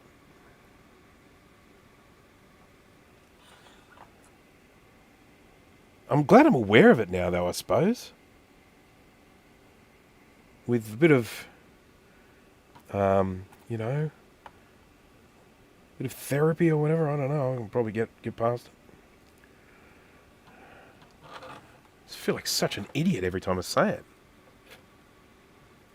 Now, these two wires need to be joined together, but they're not actually joined together. So I'm going to put a little bit of flux there. I'm going to just sort of try and melt a solder blob, but I am also going to join them on the other side.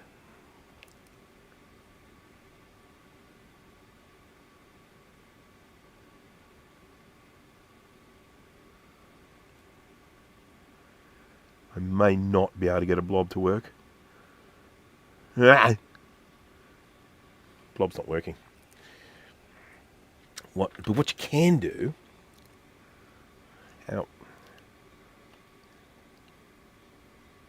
Wow, look at the solder on my...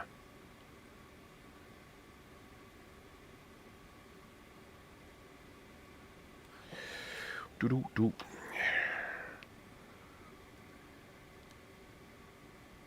There we go. Look at that. Look at that. It's so pretty.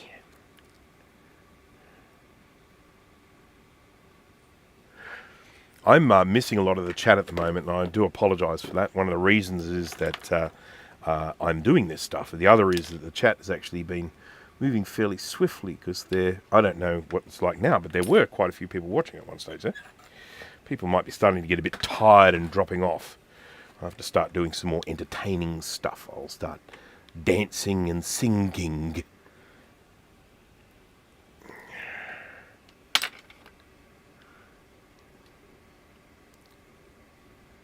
Alright. There we go. Just going to join these two together in holy matrimony. I can hear a vacuum cleaner going off now. Is that a vacuum cleaner going off in my house? Is my wife doing some cleaning? Or is it in the neighbour's house? Who can say? Anything is possible. I nearly said it.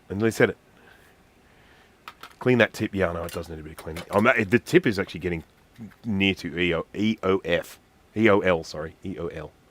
Near to end of life. It's typically what ends up happening with them, because they're actually hollow inside, and I end up poking a hole in them. They get worn down so much, I poke a hole in them. So. Oof. We can now use the multimeter to check some continuity on a grander scale. So, set it.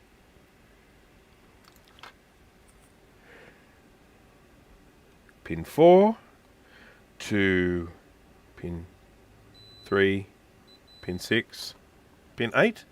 Yay, pin 8. Pin 4. Yay! Once we get past this stage, then we know that we're all pretty good, so... Did you see that on Anzac? Oh, dear.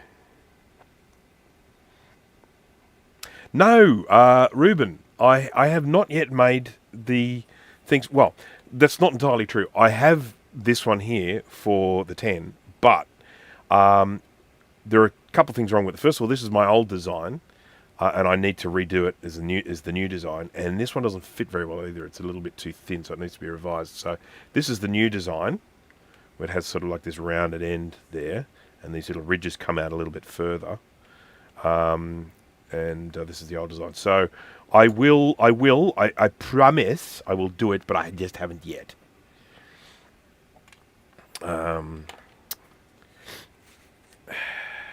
What have I been building? Oh, that's right. I've been working on my Quadra 700. So we have got pin 4.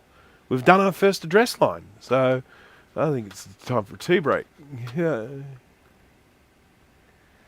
Okay, now we're going to look at the next one. Address line 3, which is on pin 5, and then goes to 2 and 5 of that same chip.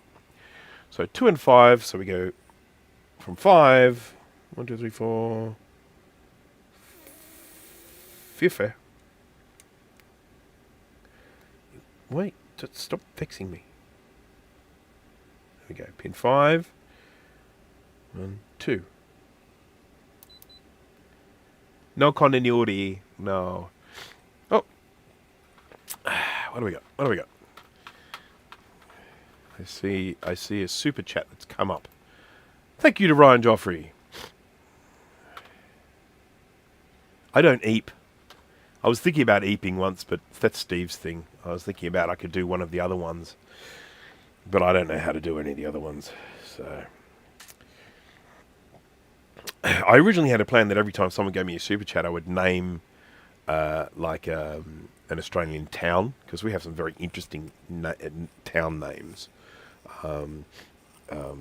because of a lot of them are sort of named after sort of indigenous names and location names.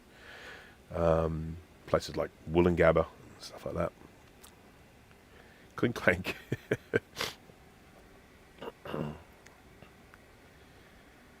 Why does flux always come without a plunger? Well, it doesn't.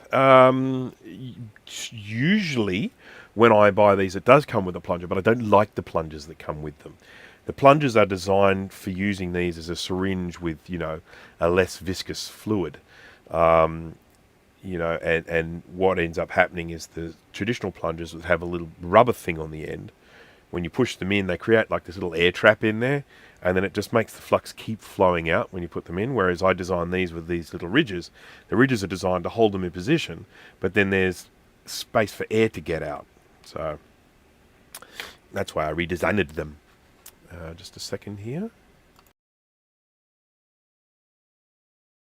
Snort.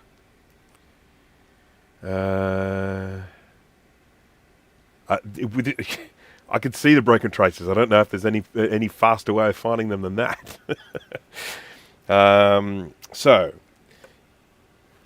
did it again. I can look at it's obviously my version of isn't it? I say so instead of So I just need to be silent until I've said what I need to say. Scope view. If we have a look at this here, there are two ways that I can do this. One, I can just go around and start repairing all these traces. You can see broken ones everywhere. But what I'm actually doing is I'm going through and I'm doing them in order of the address lines. And I don't know. Is that a good way to do it? Probably not. But it's the way I'm doing it. So what we have here, I said it again. God, you could turn it into a drinking game, couldn't you? Every time I say so. You'd end up pretty drunk.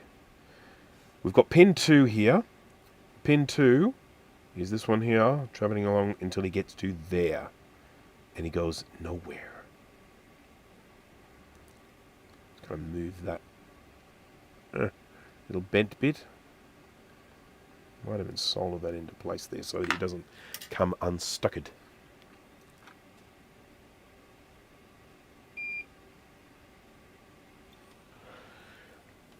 Put a little blob.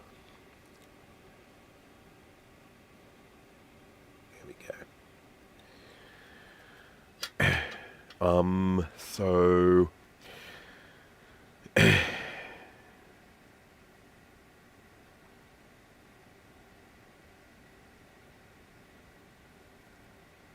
yes, I mean, I could read the super chat, except it was exactly the same as what he said before.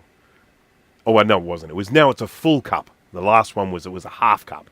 So now it's a full cup at Charbucks. Keep up the great work. So there you go.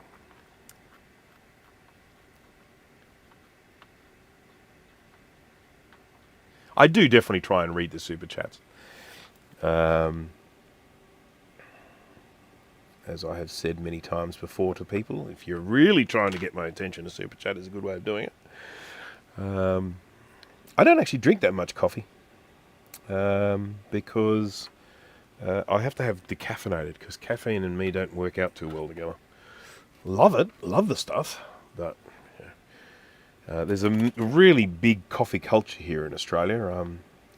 Apples Anonymous will be able to attest to that. That I can tell you, when it comes to out here, just to give you an idea, Starbucks didn't do terribly well when they first launched out here, because they were serving very, very average coffee. Not what we were used to out here. I'm going to get a great big long piece of wire here, and I'm going to run this from this little hole through to the ROM slot, and then we will probably need to run this up to the top part of the board as well, because my guess is this hole had a via down the middle of it that was sending it to somewhere else on the board. Oh, a fridge magnet. Dropped it. Okay, here we go. Here we go. Here we go. Oh, it's blocked. I think that's why I'm not getting through. See if I can poke it through. Poke. Yeah, I poked it. Poke, poke, poke, poke. See, his eyes are open. His eyes are usually open when he is awake.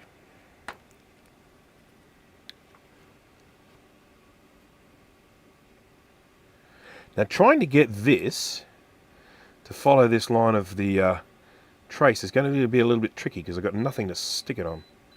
So I'll kind of match that, and I guess I can stick it down later on. My boy. My boy.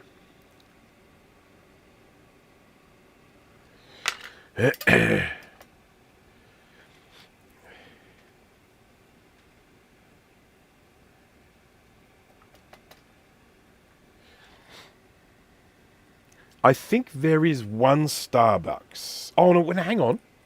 Hang on, I think there is a Starbucks in Sydney. Or maybe not.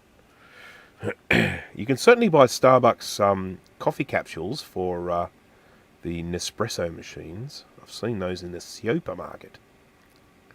But that does not necessarily mean there's a Starbucks here.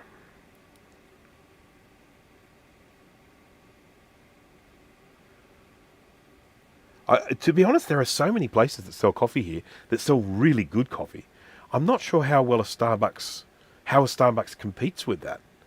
I mean, even out here, believe it or not, McDonald's makes an absolutely sensational coffee. Really good coffee beans, made well, made consistently. Generally, when you go to McDonald's, you will get a consistently good cup of coffee. It's made properly with a proper coffee machine, all that sort of stuff. Going to need a little bit more flux on here because I've cleaned a lot of it away.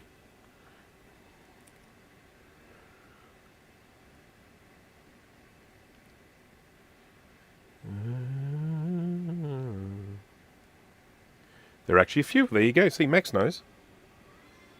Max knows. As I say, as someone who doesn't actually drink a whole lot of coffee, and if I do have a coffee, I will generally have one that I have made myself, because we have a big fancy coffee machine here that I bought as a gift for my wife, because she works from home a lot now, and she loves coffee. So I was like, you've got to be able to make good coffee.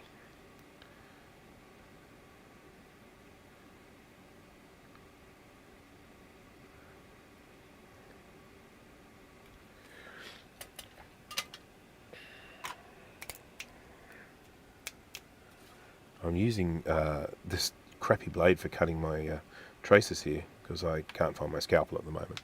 Oh, there he is. Found him. Didn't have to look hard. Had a look. There's at least 20. There you go. So the very first Starbucks that opened up in Sydney, I believe, used to be opposite where I worked in the city. But yeah, they that one I think ended up closing down. It's a Chinese food place now, I think. I'm not sure where to send this trace. I've already, I mean, it's only my second one, and I've already got an overlapping one. Not happy. Anyhow, we'll live. We'll live, so we need to go to pin 5. Milkshakes, yeah. I do like milkshakes, but of course it's just so much sugar, especially the way I make them.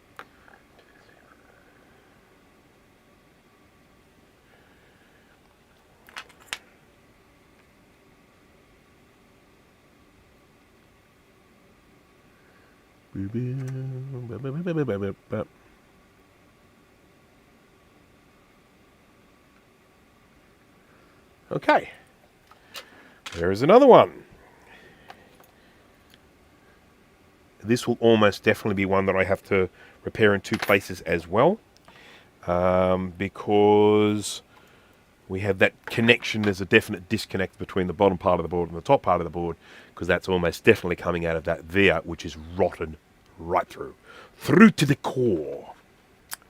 Sydney has 4 Starbucks, Melbourne has 3. There we go. We're getting good information here.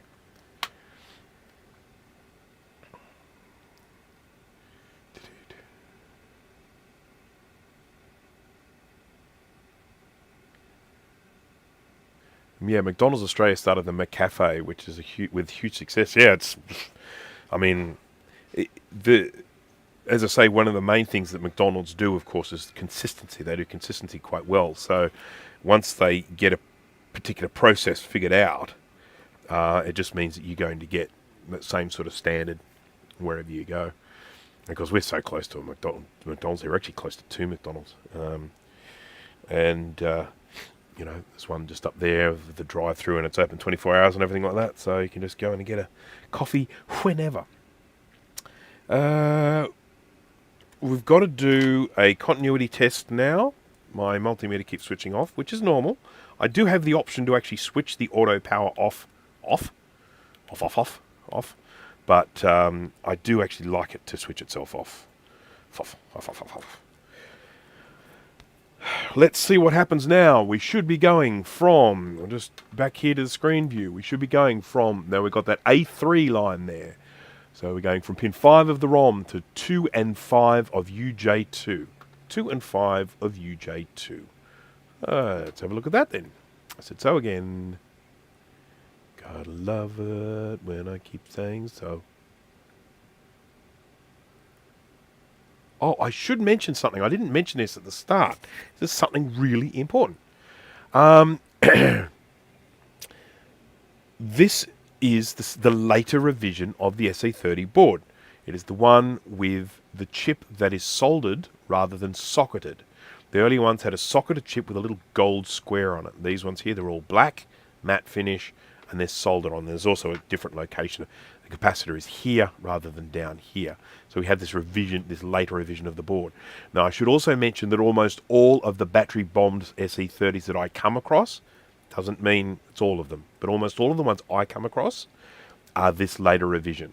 And I think the reason for that is they used a different brand of battery in these ones than they did for the early ones. I think in the earlier ones, whatever brand of battery that was, they lasted longer. They didn't explode as easily and as quickly. So I generally always see the damaged ones being this later revision of board. So that's something I just wanted to mention. I should have said that right at the top, but I didn't. So, yeah.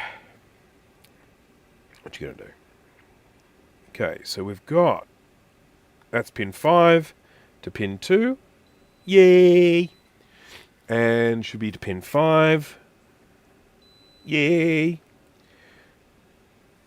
And then, here's where we start to get a bit ugly. We should be pin 7 of the video ROM, which is going to be there. And we've got nothing. Absolutely nothing. And I can't say I'm overly surprised because, again, same problem. These ones here, these 4 vias that you can see in the scope-a-rooney here, each one of those has little traces running through the middle of the board coming from them. So they're rotten through, which means we're not getting that connection. So we have to keep adding more wires. Isn't that fun?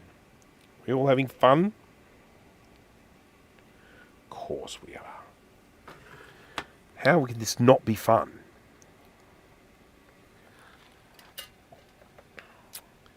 Do people desolder the CPU to put a socket in? Never known anyone to do it. I've never actually known there to be any issue with the CPU on these. There's plenty of problems related to battery damage and capacitor leakage, but the CPU itself is usually pretty solid. So I've never ever had to replace one. And the CPU is far enough away from the leaky caps. It's far enough away from the battery. It just generally doesn't have any issue.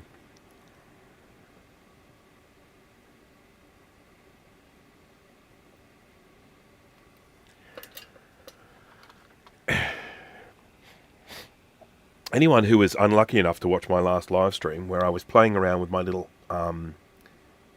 heat bed, little hot plate, soldering hot plate, they are a really good way of getting things like those sort of multi-pin things off a board. But you just have to be very careful with them so that you don't, damage stuff, melt stuff, desolder things you didn't want to desolder. And, of course, the big lesson I learned. Check for bent pins before you try to start removing things. I managed to damage a couple of things because I'm yanking them and why is it not coming off? And then I yanked it and then left the plastic melted and left the pin behind. And that was my own stupidity. I have no one else to blame for it. Cannot blame the equipment. I cannot. I shan't. So, 1, 2, 3, 4, 5... 1, 2, 3, 4, 5, 6, 7. No, 1, 2, 3, 4, 5, 6, 7, 8. So this is pin 7 higher.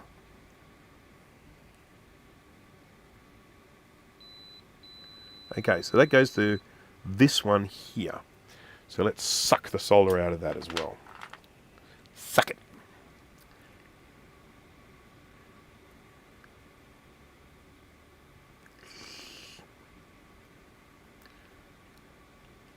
Oh, God, this is annoying me. This little bend in it.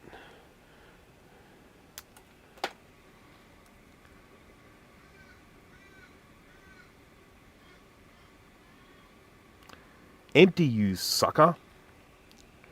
I'll add a little bit more solder to it, because sometimes adding more solder helps you get the solder out. Weird, isn't it? Counterintuitive, but it just works that way sometimes.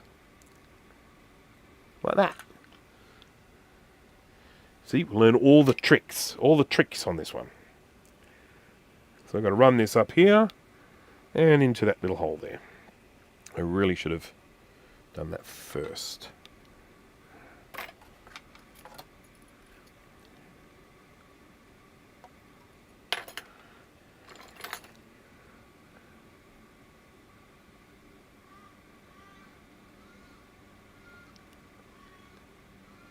That noise in the background, in case anyone is wondering, people who watch my live streams regularly will know that is the sound of an Australian raven.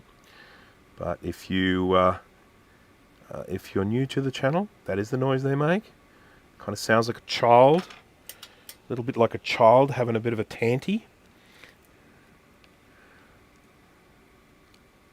And we've had a rather large population of ravens in the area lately. Don't ask me why, I'm not an expert.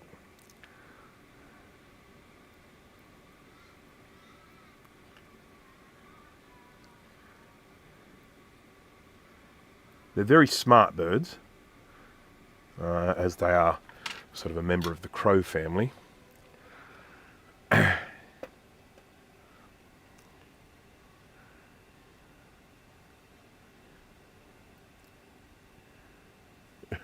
Computer Buddha, hello there. Yeah, well, I tell you what the greatest thing about trace repair is when you actually fix it. You know, that for me is the joy. We won't get there today, I'm afraid, because I'm basically on to address line number 3, and I started at 2. So I keep saying so, and it's pissing me off. 2, 3, 4, 5. So we go from there to there. So. Nope. Where are we? 1, 2, 3, 4, 5.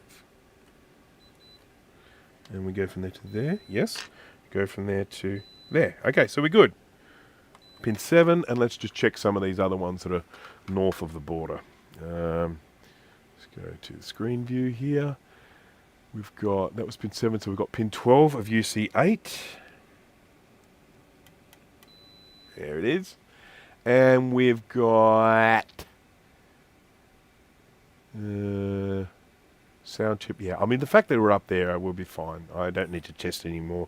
Once we get up into that region of the board, I know we're pretty good. So we're safe for that. So now we've got 2 address lines done. 2 whole address lines. How good is that? I definitely feel like it's time for a drink. Currawongs, I personally hate. They kill each other. They eat other small birds. Well, yes, but that is kind of how the world works. You've got, there's that whole food chain thing. Currawongs, ravens, they're all carnivorous, and they do eat the babies of other birds, and that's just sort of how it works. I can tell you it's nothing like the destruction caused by, say, feral cats in this country and other introduced species, or foxes. At least with ravens and currawongs, they're meant to be here. I was trying to find out what was wrong with one of the address lines on my portable that was causing a reboot loop. Turned out the trace went under a cap and there was exposed copper. That's one of the things that can get you. I make mention of that sort of thing in my what to do when it still doesn't work after recapping video. That you can have these little accidental shorts that occur. We have large mobs of ravens, magpies, and currawongs near us. Yeah, I can actually hear magpies at the moment in the background. That's that sound. I don't know if you can hear it, but the call at the moment, that's a magpie. I just don't hear it anymore. Next one, address line 4, pin 6.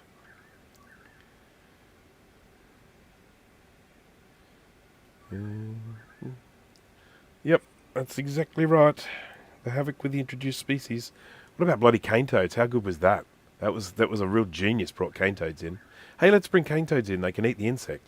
They brought them in. They didn't eat the insect, and of course they've just got feral and they kill wildlife because they're poisonous. And yeah, great stuff. And fire ants. That's a good one at the moment. 4, 5, 6. So we're on pin 6. Pin 6, which is address line 4, and we're 10 and 3 of UJ2.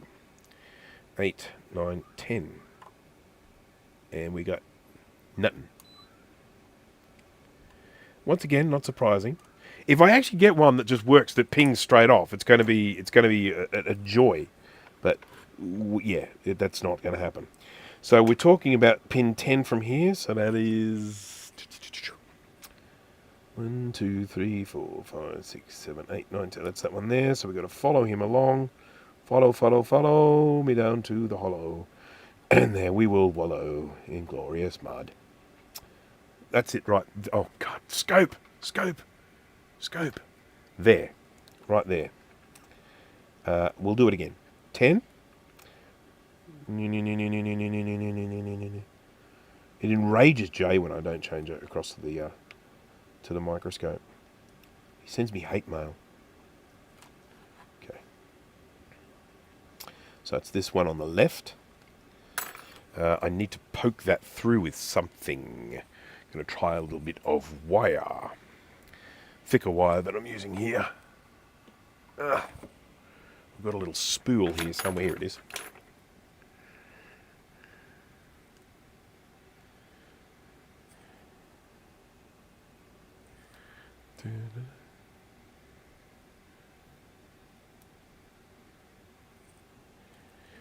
I have 4 cats, but they're all indoor cats.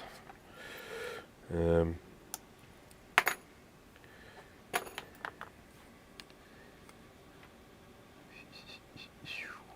going to try and get all the corrosion out of this hole here. So I've got this piece of wire. There we go. That was easy. Straight through. Straight through,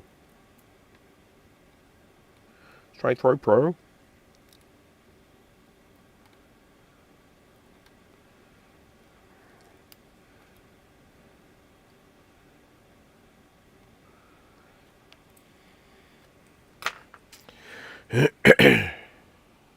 Off to a great start. My watch is telling me I'm off to a great start. I've been sitting my ass all morning. So it's just patronising me, basically.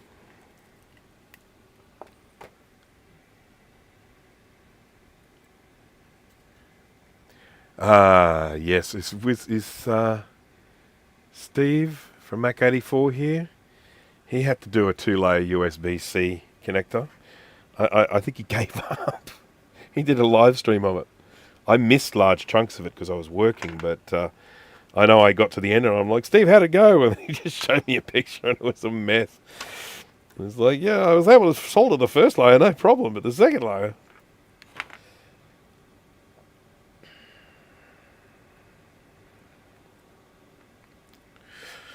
Follow me, follow, down to the hollow. There we will wallow. Keep going, yes, keep going. I don't know how much longer I will keep going for. I will need to eat some food at some stage. It's 1 o'clock. That's 2 hours I think I've been going for. I generally, 2 to 3 hours is really where I aim at. Otherwise, I sort of feel like I end up losing way too much of the day. Things to be done, you know. I'm going to figure out what I'm going to cook for dinner tonight. Go and buy whatever I need for dinner tonight. At least the shops are open now. The shops are shut in the morning on Anzac Day here. They open at 1, I think. So they're probably all just opening up now.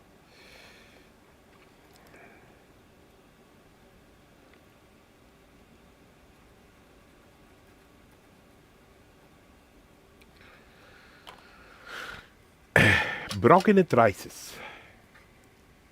Just going to focus this a little bit. It's a little bit blurry. Sorry about that, peoples. What kind of flux do you prefer, Bruce? Oh, I'm so glad you asked. So, it's time for a little bit of shilling here.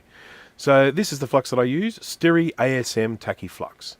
You will find links to this in the description. You will also find a discount code on the Styri store. I think Brancus is the code. If you go visit the store and then use the Brancus discount code, I think it's a 10% discount for any purchase from the Styri store. There are a whole range of Styri fluxes, and I have done a review on them. Here's a small selection. And my preference is for this one here, this ASM. I really like it. It suits me very well because it's very tolerant to high temperature. It doesn't flow away. It sort of hangs around, so it's you don't have to keep reapplying and all that sort of stuff. It's quite clear to see through. It's got a nice viscosity. The one downside to it's got a UV tracer in it as well. So if I shine a UV light on it, it glows.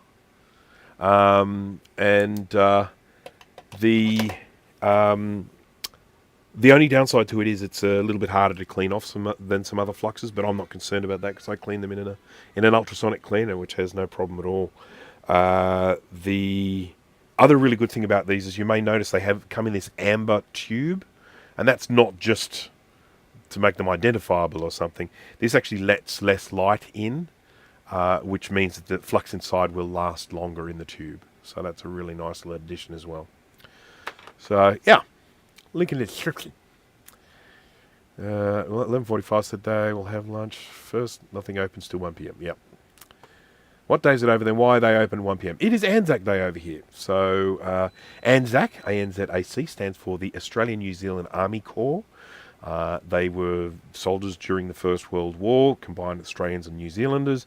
And on April the 25th, which it is here, I realise it's the 24th over there, but on April the 25th in 1915, they landed on Gallipoli, and they had a very nasty sort of fight going on with the Turks, and we lost over that campaign somewhere around 8,000 men.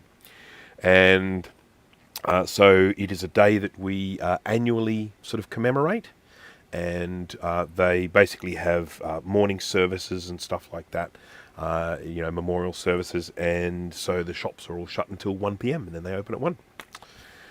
So there.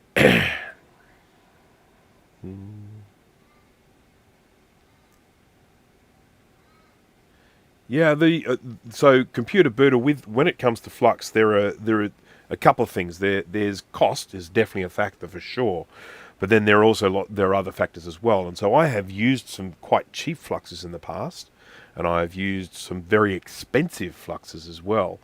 And I find this one here is a really good balance between cost and quality. So that's the one. That's the one. I did a review of it recently. I think you'll find it in my featured videos. And when I went through them all, that was one of the deciding factors for me. I mean, not only did I really like this flux, it's also quite inexpensive. This one also, I should mention, even though this one has, various sort of like chemical compliances and stuff like that, this is one you definitely want to use a fume extractor with. It's not like you're going to just breathe it and drop dead or something like that, but it does have chemicals you don't want to be inhaling. So, fume extraction for using this stuff. It's time to solder.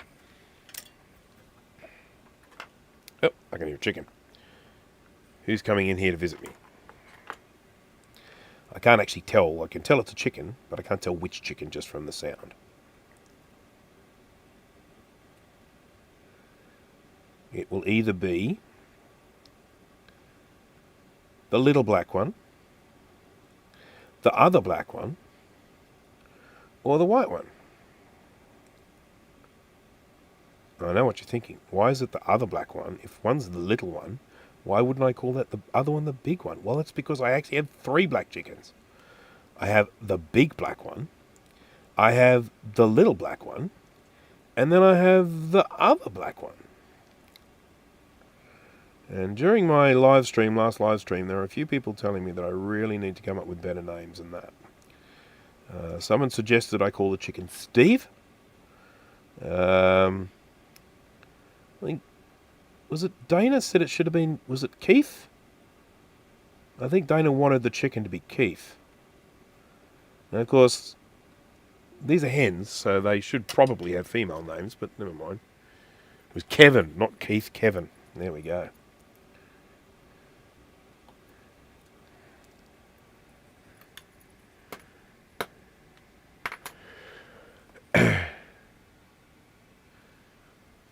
The V2 has been amazing for me. The joint's perfect and shine. The V3, I love how it smells.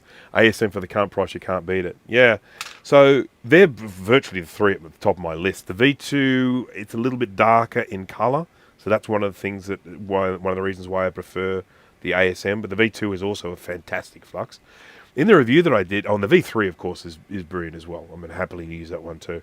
There are a few that came out that were standouts. There was one which was a BGA flux. That one was good.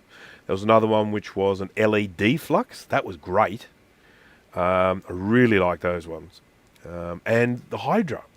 There's a water soluble one, Hydra flux, that was really surprised me. I thought it was really good. I might actually use it for doing some of this, just to show people how amazing it is. I think it was this stuff, Hydra MA. I'll have to check. I put it right at the front, which means I put the ones I like at the front, so I probably do like this one. Oh, scope. Thank you. Thank you. So I have just soldered all that, and you haven't seen it, so just letting you know that was awesome. It was just awesome. It was so fantastic, but you missed it. Sorry.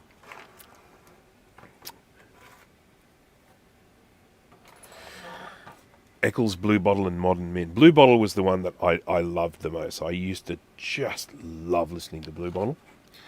Speaking about goons here.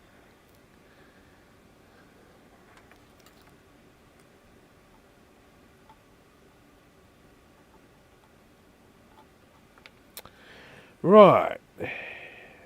Crap, which one was this going to again? This is going to pin 6. So we're working our way along. 1, 2, 3, 4, 5, 6, going to this one. So I'm going to bring this one down low again. Bring it on the down low. I'll put a little dob. Started watching. Hello, Kay. I was just talking about you before. I was talking about your cool little ROM that you sent me for the SE30.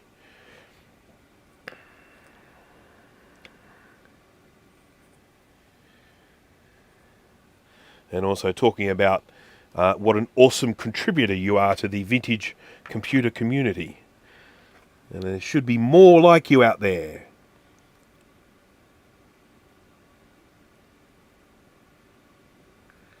Okay, let's get some...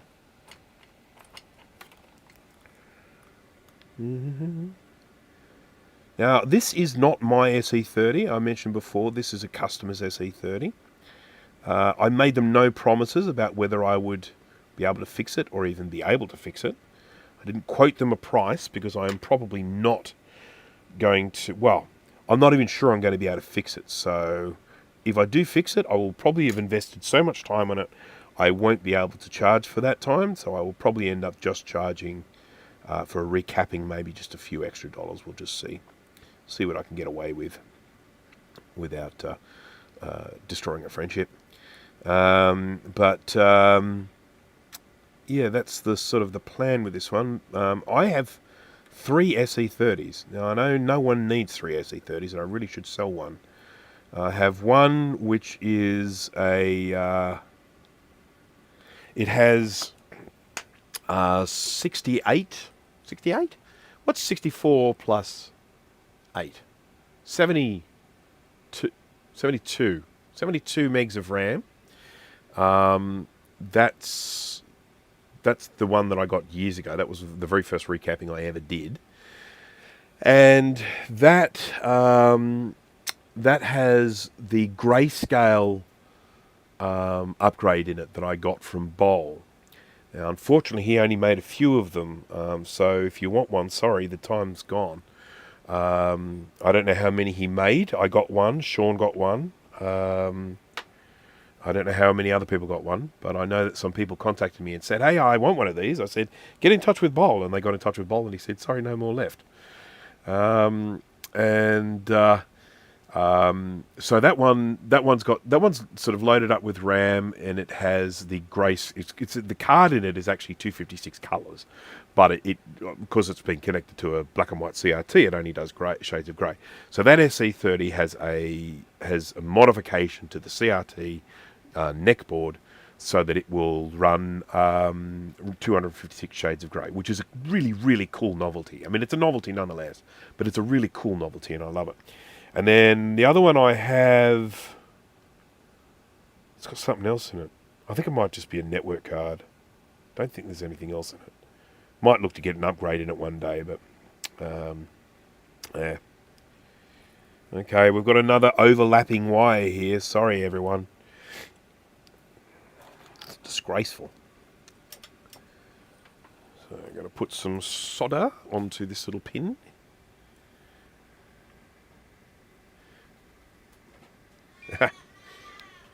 It's a little bit greedy though, don't you think? 8, share them around, share them with the community. Sorry, by the way, anyone who's just joined recently, I have a cold. That's why my voice is so weird at the moment. I mean, I'm a lot better than I was, but it's the creaky voice has lingered. Just going to put some flux onto here, so that this blob will be a lot more blobby. Yeah, that's much more blobby.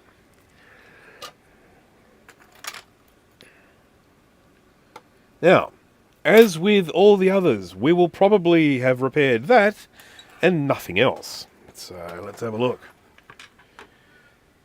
I feel bad having 6, but most of them don't work at the moment. Yeah, Max, this is yours, by the way.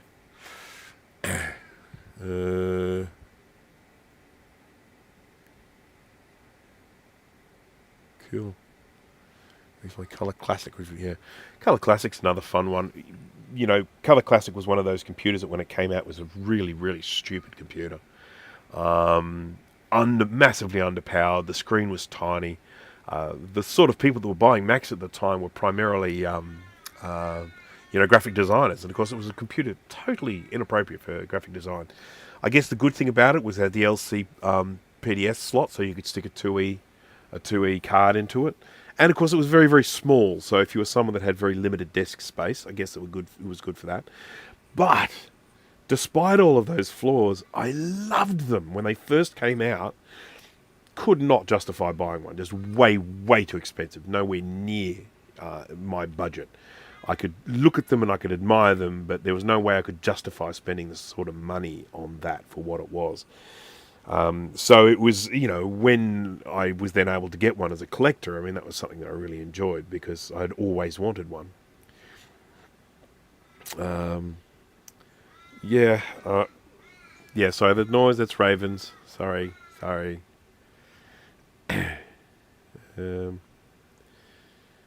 I'm doing a video working on the video on the Quadra 700 at the moment, and I've had to stop because I can't record my voice at the moment because it's so weird. If I record my voice, I'll get comments. Well, people will be like, what's wrong with your voice? Do you have a cold or something? And so I don't want that to sort of end up being recorded as a video, if a video going to get watched over and over again, and my voice sounds awful. So I'm waiting until my voice gets back to normal before I finish it. But it was a lot of fun. I just love the Quadra 700. I just adore it. So It's a good fun thing to do a video on. So this is pin 6. 4, 5, 6, pin 6. And we are going to pin 10. Yay! So we've got continuity there. A Unix machine. Yeah, that's the one. I know this. It is kind of cool that it was in Jurassic Park, don't you reckon? Especially 2 of them on the desk there. Like that. Love to set that up. Have that desk set up. Get those great big whatever monitors they were and have the Quadra 700 set up on either side. I think there are a couple of external drives attached as well. I think.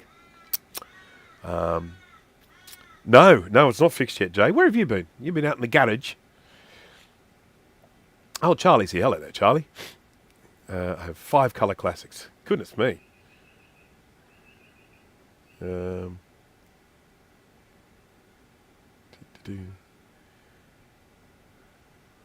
Putting the spawn to sleep. Fair enough. All right, so we're checking the continuity, and I'm going here to pin 6 of UK6. 1, 2, 3, 4, 5, 6. 1, 2, 3, 4, 5, 6. Yay! We've actually got continuity for this one. Crikey! I'm going to write home about that. Let's try some of the others for this one. So it's only 1 wire I needed to do for this. UB8 pin 4. UB8 pin 4. 1, 2, 3. Oh, this is happy. I'm so happy. UG12 serial. UG12. G. UG12. I'm not sure I can be bothered to find out what number it is. It's 39, I think. Far out.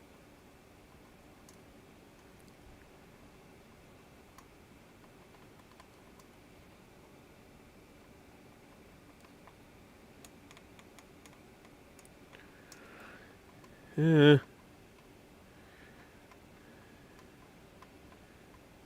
There is some corrosion up here. There could actually be a problem up this end of the board. These look terrible. Oh, we'll skip that one for the moment. UE10 sound. UE10. UE10. UE10. UE10. There it is.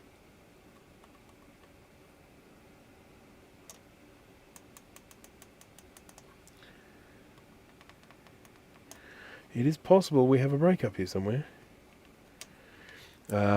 So...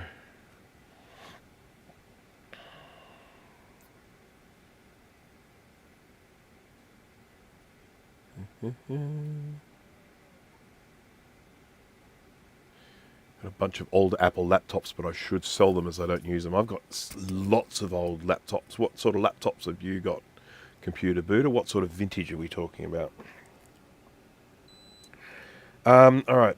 I've got a sneaking suspicion there is a break along here somewhere, but in order for me to do that, I'm actually going to need to see what the pin numbers are. So, this is... Oh, hang on. Now, what am I talking about? I'm full of nonsense. I'm looking at the wrong line. I shouldn't be connected there. Should be connected to the CPU at D12. It should be connected to the FPU at 23. I'm not going to do the CPU. That's too much of a pain. UE10 should be 44. UE10 1. Pin. That's easy. Pin 1 I can find. UE10 pin 1. So that's... Yay! Alright, I consider this one fixed. Only 68 more trace repairs to do.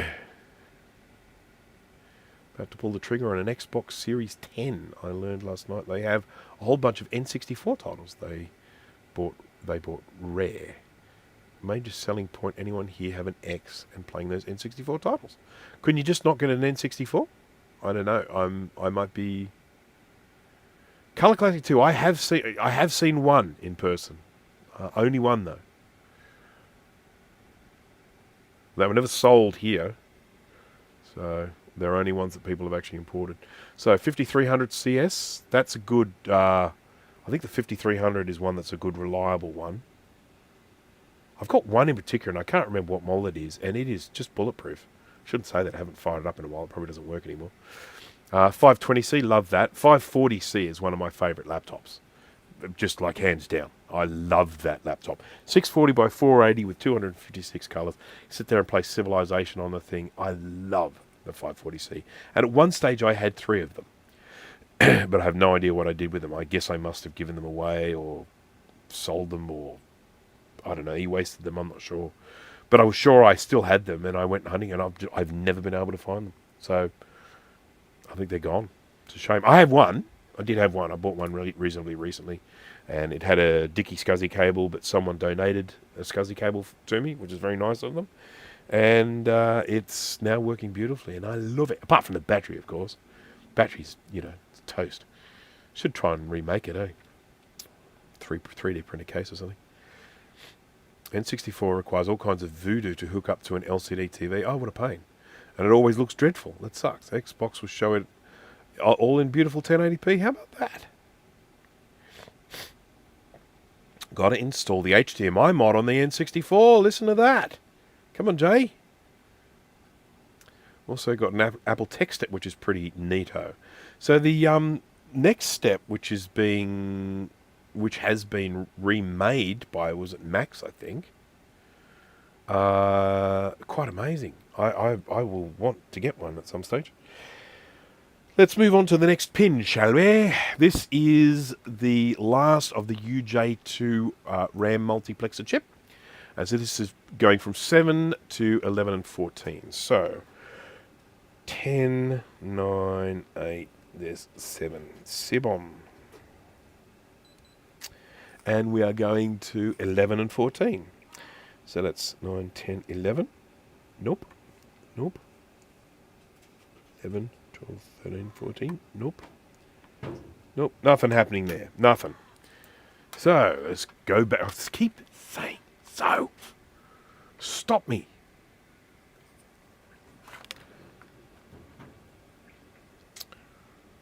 Right, we're going to get this here.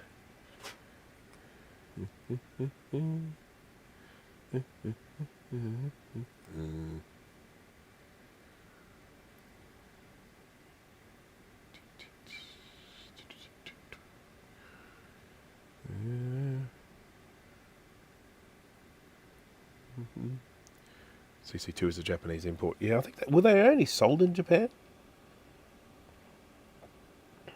8, 9, 10, and that's pin 11. And 11 should make contact with 14. We stay still. 12, 13, 14. Yep, good, that's good. And then we've got to... Okay, it's this trace here. So it's the third one up. And that's this one here, which goes to a hole. God, my stomach's making some noises at the moment. It's telling me it's time for some food. I will have to stop and eat soon because, come on. Need to eat. And then I've got to go out shopping and buy ingredients for the dinner that I'm cooking tonight that I haven't figured yet. I'm thinking of doing something in the oven. That was certainly the request that my wife made. Something baked. So I don't know, maybe some baked chicken or something, or maybe a casserole or something.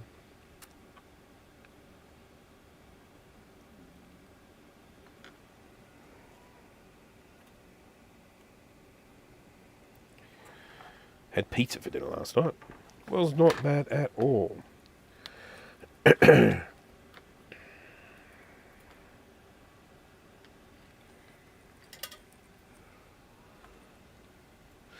And had banh mi for lunch yesterday. Oh, I've been so long my soldering iron's gone to sleep. You said this would be a very long stream. Yeah, it is. It's already a long stream.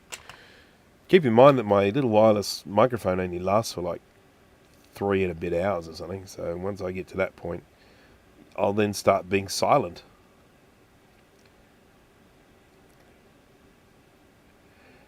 But anyhow, I mean the long stream. Yeah, well, it's more not even so much it's going to be a long stream. It's going to be a long process. So we will have to have a few different parts of this. I think the next stream that I do, which may be this weekend, we'll see how we go. we'll be probably starting to have a look at the 2FX reloaded board for Kai. I'm hoping we'll get a few interested parties watching that. Okay, now you can see all this solder that are going here, where it's all going all sort of bridging across there. That's where I'm going to just get some flux, and that'll just make it flow nice and neatly. It'll create some separation between those wires, just like that. Beautiful. Oh, this one smells nice too. This smells like the V3. This is the water-soluble one I was talking about. Hydra MA.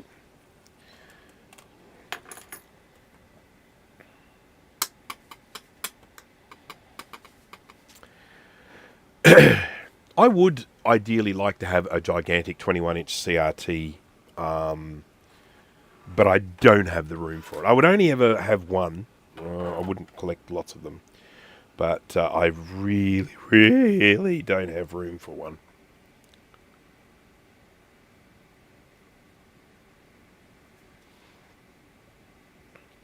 Yeah, 2FX reloaded board could be interesting.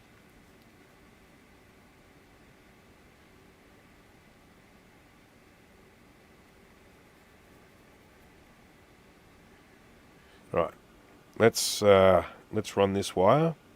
So this is a real mess now in terms of the position of these wires. I'm not happy about it at all. I've got so many wires overlapping each other, which means that I will have to put, and there's no immediate risk, but in terms of longevity, I'll need to put some UV mask and stuff there to make sure we don't have any potential short circuits.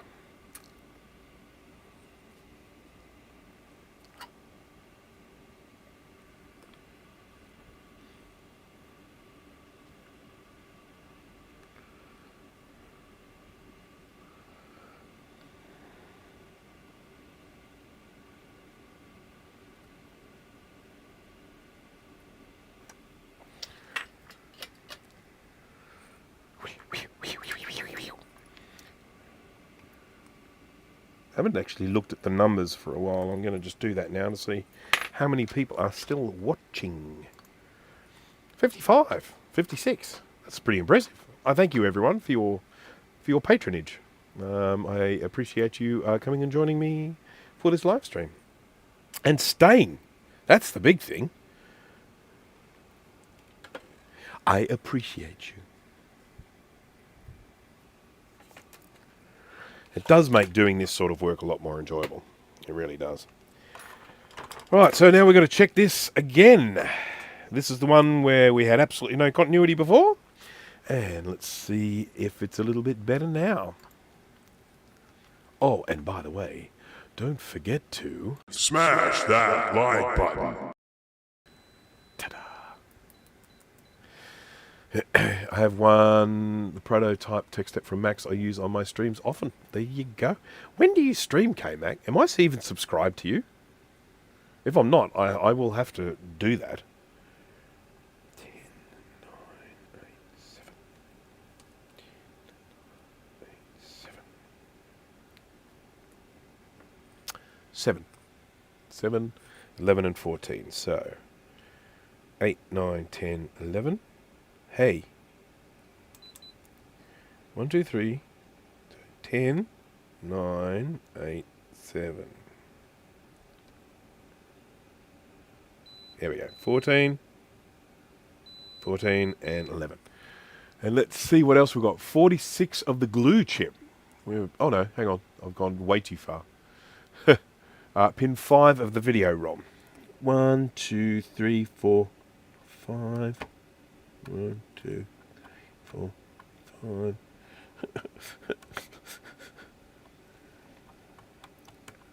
I'm just hoping that I'm mistaken, but I'm not. Just check and make sure. Pin 5. Pin 5. Okay, we're doing another wire, people. Can't avoid it. Computer booter, thank you very much for that. Thanks for the entertainment and loving on these sweet Macs. That is very, very nice of you. Thank you for that. It's like $9.99. That's like folding money.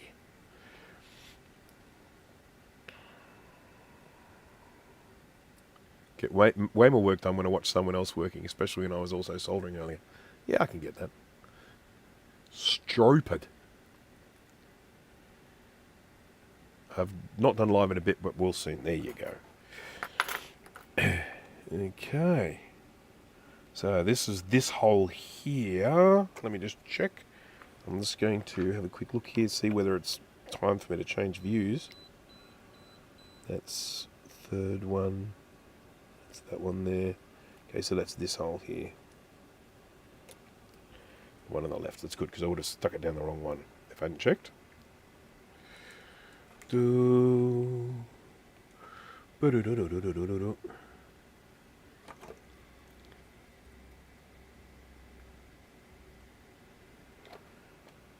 we go. Now we can go scope view. Scope view. There it is. So I've got this guy here, this little bit of wire. I need to just join to this bit of wire.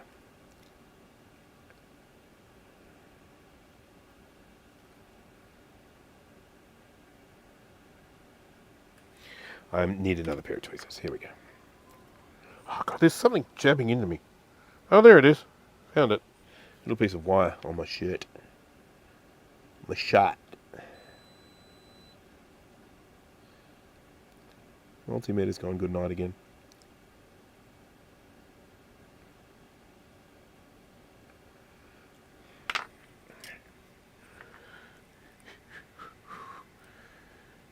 This drinking game is getting crazy. I'm still saying so, aren't I? So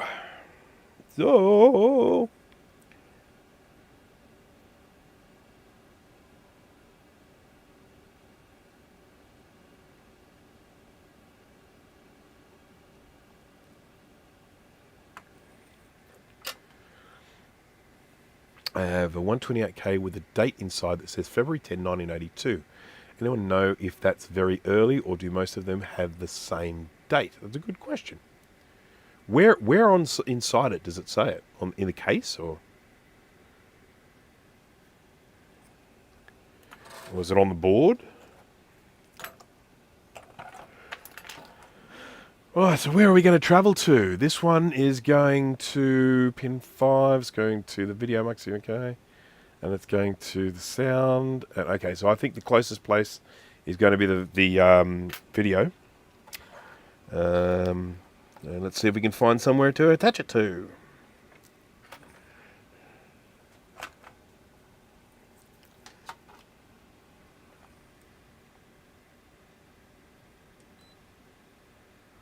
Where all the signatures are, okay.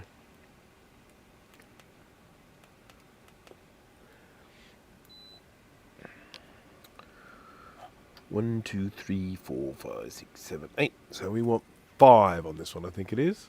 Pin 5. 1, 2, 3, 4, 5. So do I just attach it to that or do I got somewhere else I can attach it to? Somewhere with a hole.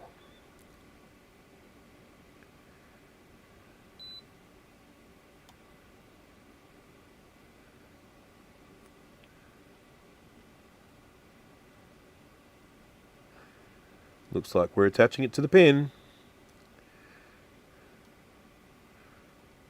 I was hoping there might be a little hole I could attach it to, but no such luck. Oh, yep, there it is. That little hole there. Right where this other wire is. I better move him, hadn't I?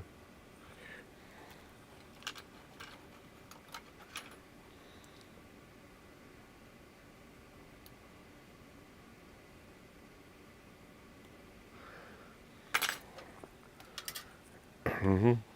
Do-do-do-do-do. Do-do-do-do-do-do.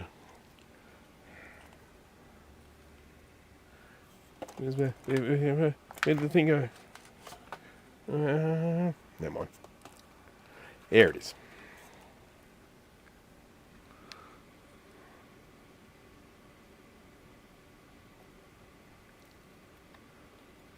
Try and get the solder off here without melting through the enamel of this wire. I think that's pretty much through. I'll just check and make sure that it's still the right one, because I've looked away a few times. 1, 2, 3, 4, 5. Yes. Yours!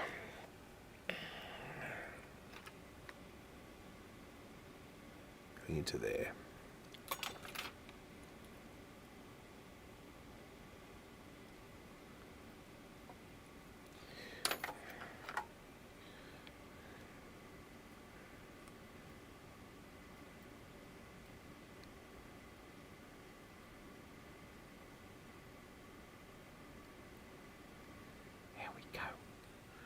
Here we go. Where's my nice smelling stuff?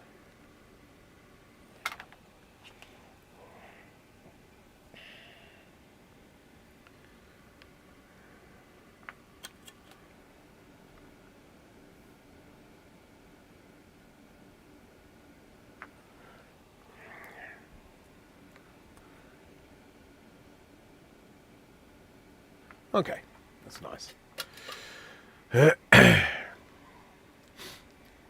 You got a vid on that N64 mod. There you go. He's interested. Oh, God, goodness me, this is all flying past me. Bruce gets all the fun. We wish we could do nothing but trace repair all day. It'd be nice if someone would just pay me to do this. Sorry, folks, that's my lurgy. I assure you I'm fine. I sound worse than I am. I actually feel pretty darn good. Party! Let's see if we have restored connection.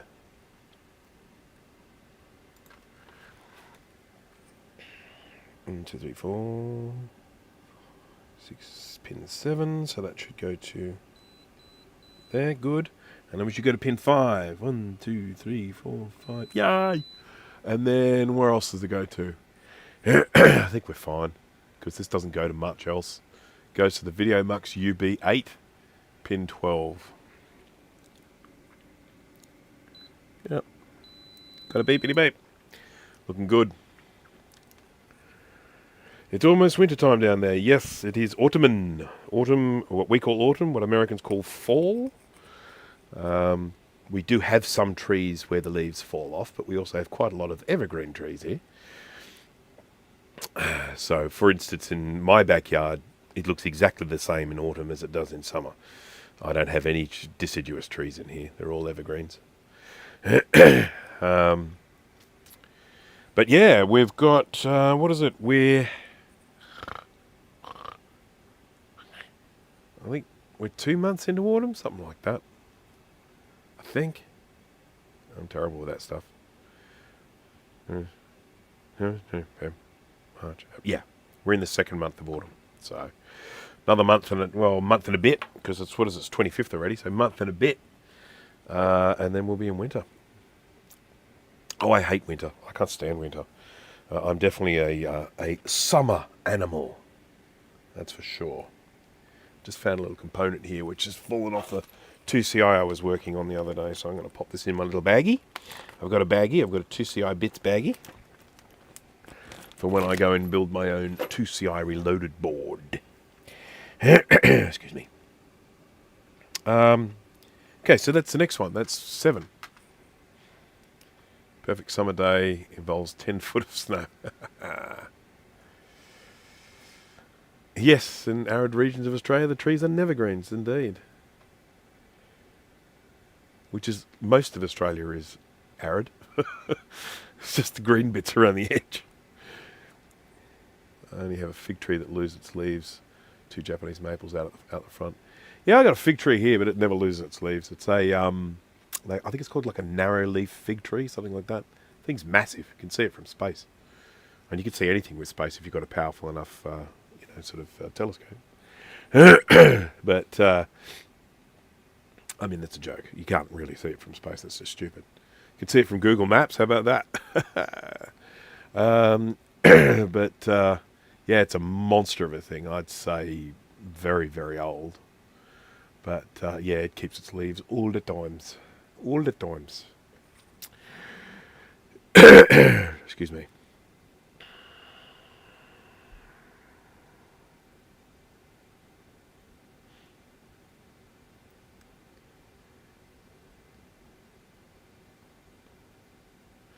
I will...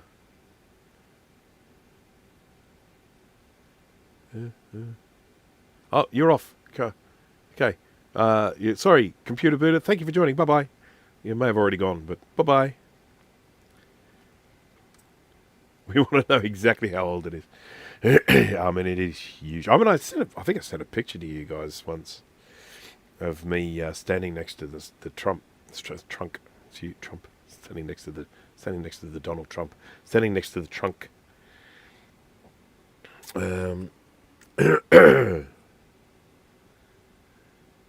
Yeah, she fat. All right, let's move on to. I might do a couple more. So what I've done. So when it comes to these address lines, there are 1, 2, 3, 4, 5, 6 really, 5 and a bit of these little multiplexer chips, and that one is now established again. That one there. So the next one we're going to move on to next is UI. So that's this one here. And we'll see how we go with that. Hopefully it's not as bad as this one. Do I need to take this chip off? Actually, this one's all right. I don't think I do need to take the chip off this one. Scope view. I mean, I know it's yucky, but I think we're all right. It's not as bad as the other one. So let's check out. I said so again. Have another drink. 8. So there's 10, 9, 8.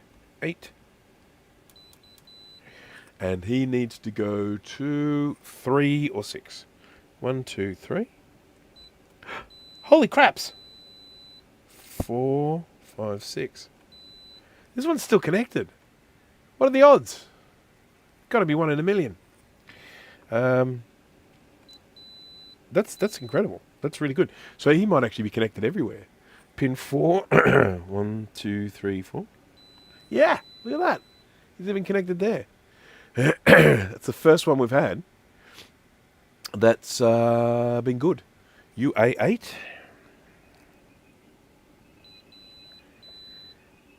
Oh, what a glorious day. Oh, what a glorious day. Let's move on to 9. Will we have as much luck with that one? 9. 9 goes to 2 and 5.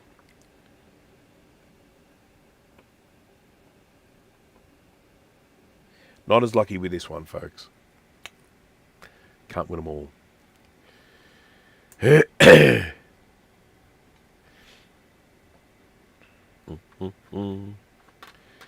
do apologise for my horrible coughing that I did before. I will try and mute next time one of those comes along. They sort of catch me off guard. So this is 2, 5, and then we're going to 9. Okay. Let's have a look at this. Let's follow those little traces and see where they go. That's pin 2. See the little dot there indicating which one is pin 1.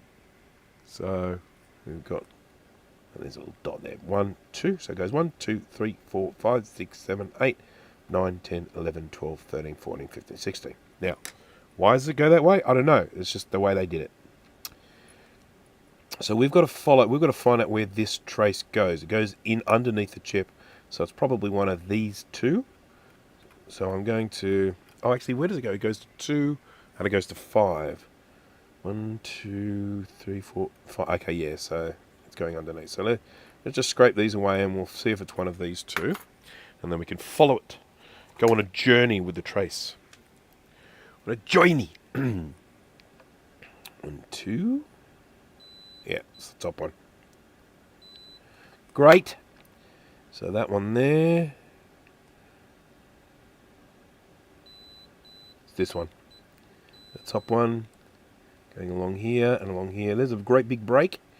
And then we've got another break there. So it's this hole, it's the third hole along. Hello, chicken. Chicken says hello. Hello. It's the other one. It's the other black one. Crap, which one was it again?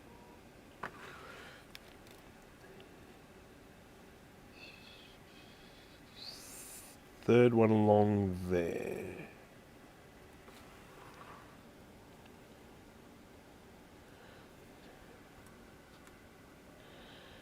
Now I need to leave a little bit of wire up at the top because I've got a bit of a... I've got to go up here, along here, down here, and then down here. So I've actually got to do some... Not just re-establishing the connection to the other side, but I've actually got to re-establish a connection on this side. Sorry, can't do chook cam at the moment. Well, I mentioned that at the beginning, but other than actually bringing a real chook, but she didn't come far enough in for me to reach her. She just sort of peered around there and just sort of like, hey, hey, hey, get me some food.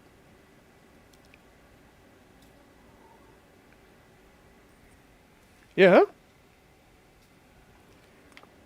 Are you hungry?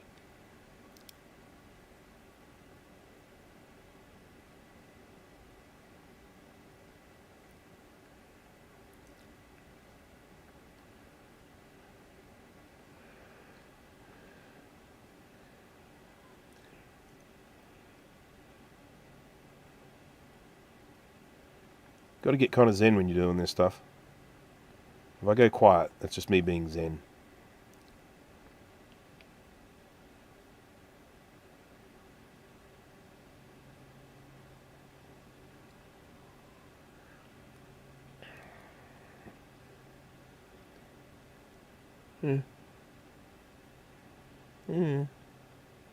Ah, undid one.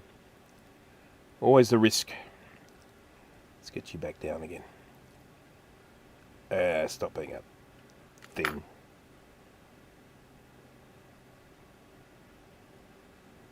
I was about to taunt it, but it's really not its fault. Right, let's get some flux onto that. That will help that bridge disappear. Just like that.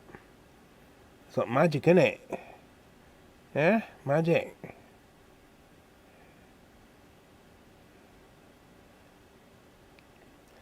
That's enough. That's enough, Trace. There are a few things that I actually find very, very cathartic, I suppose, you know, just things that I enjoy doing. I was talking to someone about this the other day, how I build these blue scuzzies.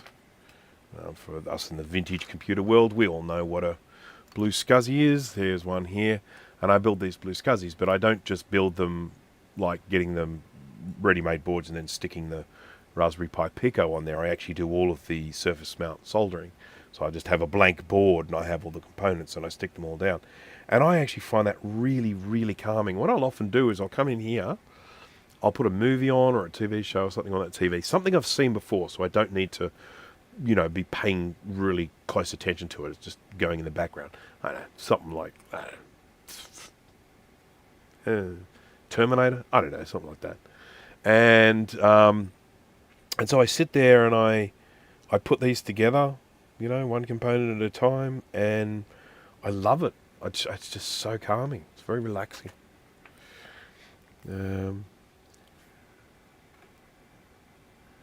What time you streaming?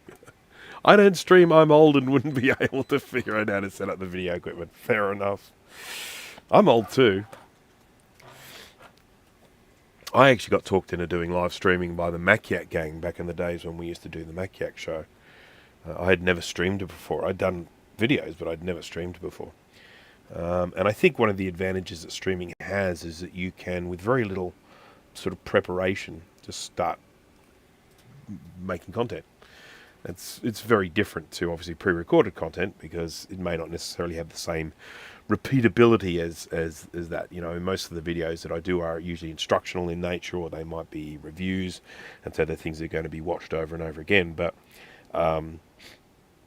with the exception of one live stream I did called Soldering Techniques, that one gets a lot of views. Like, it's the most viewed live stream I've ever done. And I start the live stream with a Batman mask on. And if I'd known it was going to be so popular, I'm not sure I would have done that. So we were good with address line 7, but not so good. Which one worked? I didn't even check. Was address line 6 was good. That was 8.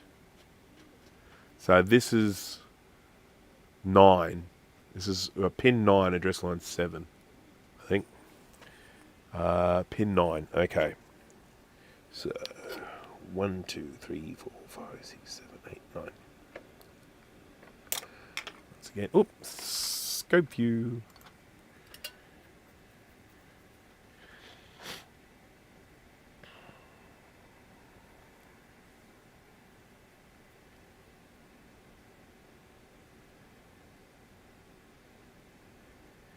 One thing I will say with doing this sort of soldering, when you have a microscope like this, it does make it a lot easier to do.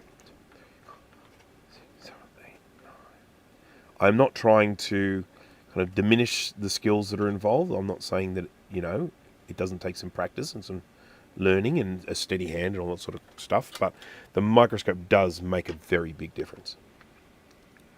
Wow, we're really starting to get into spaghetti territory here, people.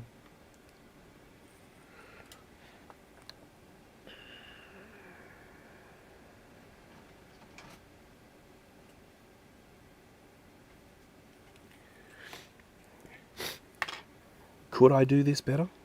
Maybe.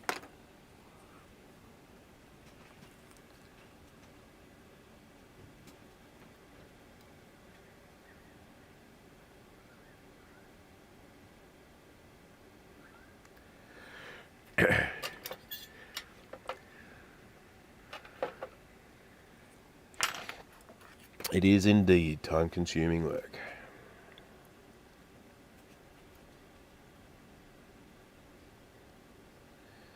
What I've found the interesting thing, a big change in my attitude towards things after doing this for the years that I've been doing it, is the concept of something being broken. There was a time when I would have looked at something with broken traces on a circuit board and said, that is broken. Now I look at it and I say, that's repairable.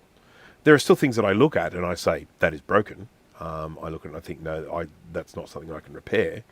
But my attitude about what actually classifies as broken is very different now to what it was, say, 10 years ago. Right, it's time for us to test my latest trace repair. Yay! And my multimeter has gone to sleep again. One of the things with multimeters, this is not just the multimeter I'm using now, this is with pretty much every multimeter I've ever known, including very expensive fluke ones, is that when they use the auto power off, they don't count taking measurements as activity. What they count as activity is pressing a button or turning a dial. So if you turn a dial or push a button, then it will keep the thing awake for longer. But if I'm just sitting here checking continuity, it doesn't see that as activity at all. So 9 I said. Pin 9 goes to 2 and 5 of UI2. 1, 2. Yay.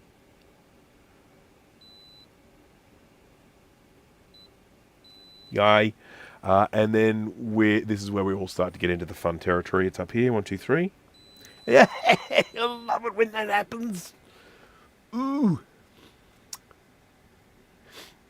And pin 12 of UA8.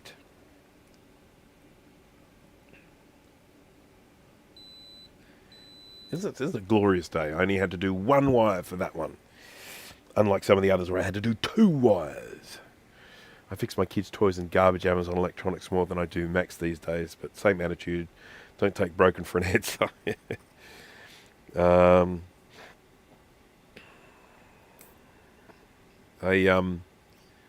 Jack 60. Okay, I bought a microscope similar to what Bruce and Steve have, and I've never been a tiny bit sorry. I've gotten so much use out of it.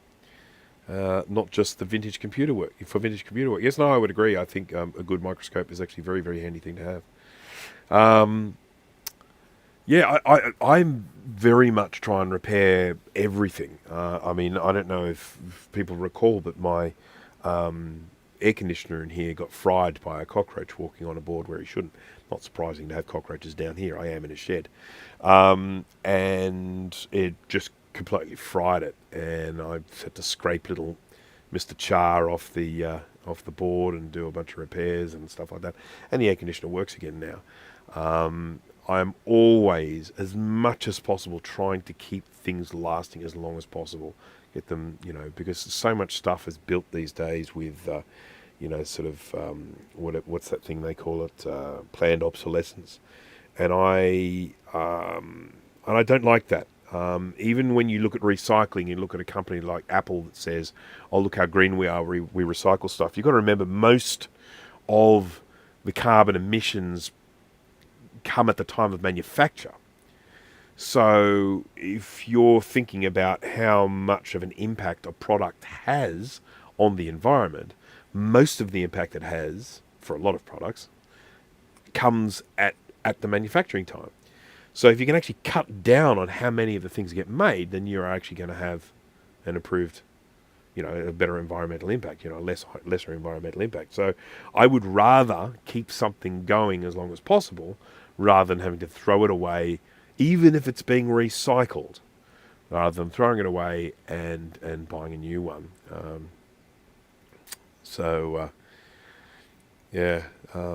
And so much stuff. I mean, look, seriously, dishwasher, my dishwasher, Bosch dishwasher, stopped working. So I bumped the thingy. I got someone to come out and have a look at it. I wouldn't do that anymore because I now know that Bosch dishwasher like the back of my hand. And when the guy came out, I stood there and watched how he pulled it all apart. And once I knew how he pulled it all apart, that's fine. And of course, most of the Bosch dishwashers are built the same way. So once you know how to pull one apart, you know how to pull them all apart. So anyhow, guy came in, looked at it, said, "Yep, it's the main controller board. It's shot. You're going to need to replace it. It's going to be $500. So it might even be $600. So you got to think about whether it's even worth repairing." I was like, "No worries. I'm going to have to think about it." I said, "Look, don't worry about putting it back together. Leave it in pieces. I'll put it back together." So he charged me for the call out, whatever. I take that circuit board. I see it's got some funk on it from some cockroaches that have been living on it. Cockroaches like living in things like dishwashers because they're nice and warm inside, and there's plenty of moisture around and stuff like that. And took the board out, ultrasonically cleaned it, put it back in, works. And so it wasn't even broken. It was just as like a temporary kind of short being caused by some cockroach poo on it somewhere, or, cockroach wee or something like that. No, it's not very nice. It's not pleasant. I'm not talking about something that's nice, but yeah, that was something where I had to pay for the call out, but I gained 2 things from that. First of all, I didn't end up having to pay for an actual physical repair, and the guy and I learned how to open and close the thing. So.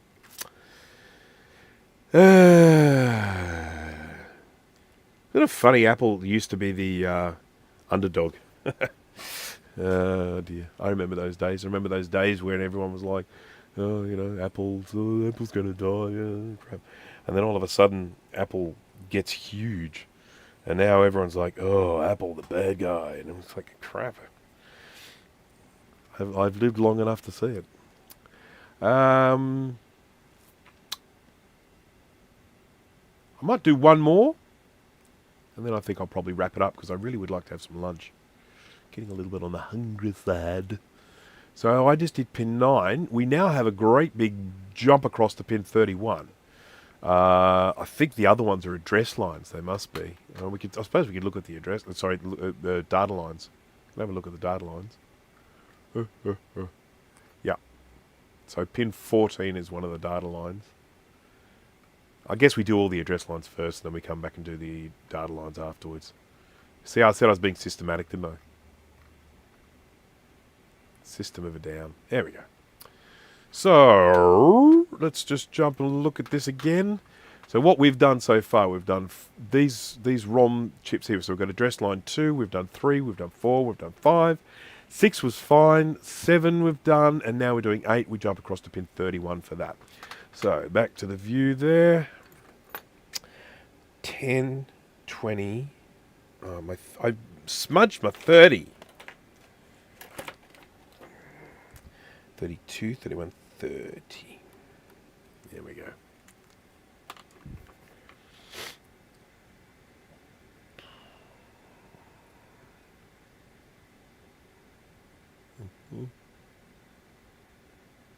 I had a dishwasher and induction stove die due to pests.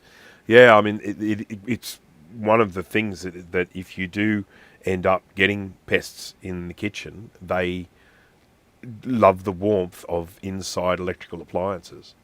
And so all of them, whatever they might be, sort of stoves, coffee machines, microwaves, you name it.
It's all Jay's fault.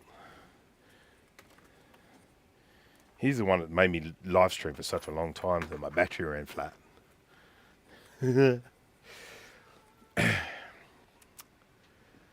So, learn how to battery.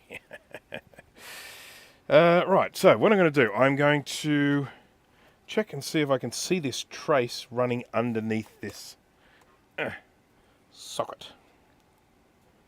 I can. Oh, and he dips down. He dips down directly to the pin.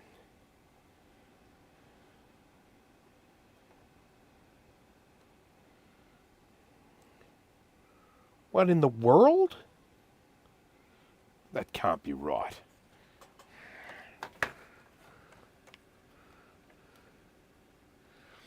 Got to check this. 31.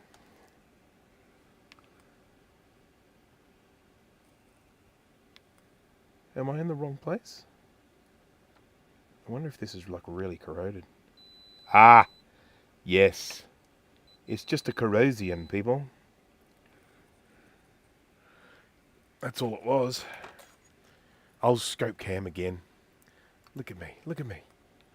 Look at the silliness. All the silliness that's going on.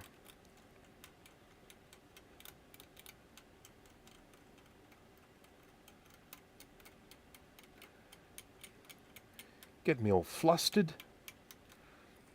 Have to have a lie down. Yeah, okay. So we've got a good connection there. So that one is 1013. We're going to 25 of the video ROM, so we'll check that. Back to the top view. Don't. I'm still using you. Okay, pin 31. Okay, so pin 25 it's aid.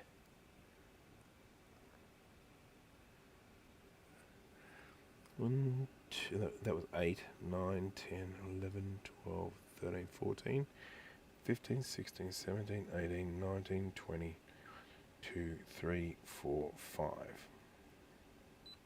Yep. Got a connection to there as well. So this one's a good one.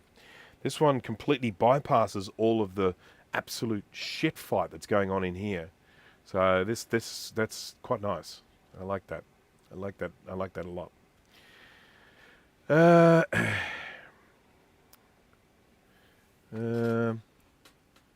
got. You still using the same scope cam? Yes, I am. An interesting thing is that this camera here that I have hanging above, this wobbly, this camera here is a 4K camera.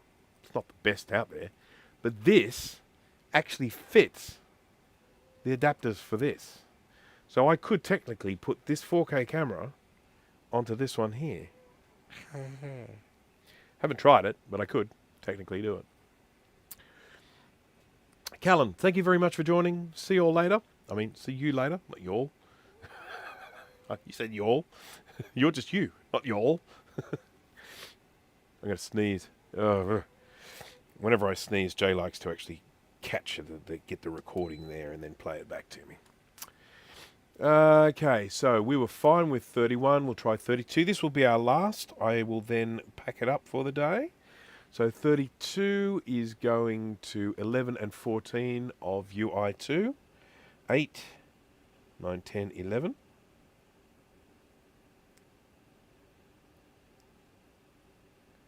This one looks like it'll probably be a repairy fairy. Let's go back to scope view and we'll check that the focus is good because I did see some focus grievances there.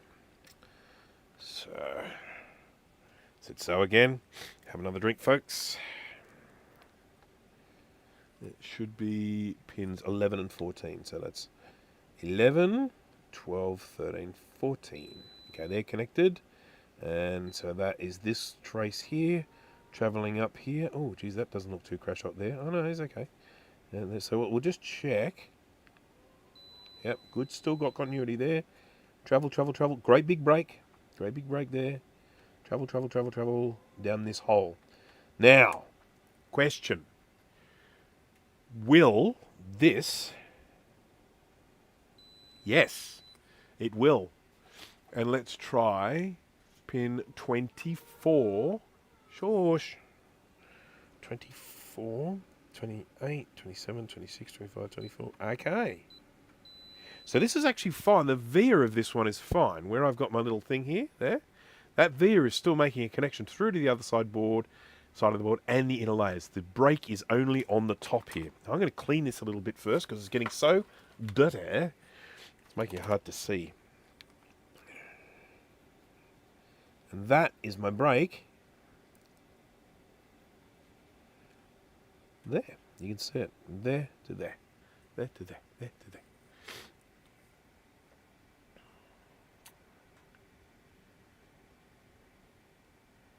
I have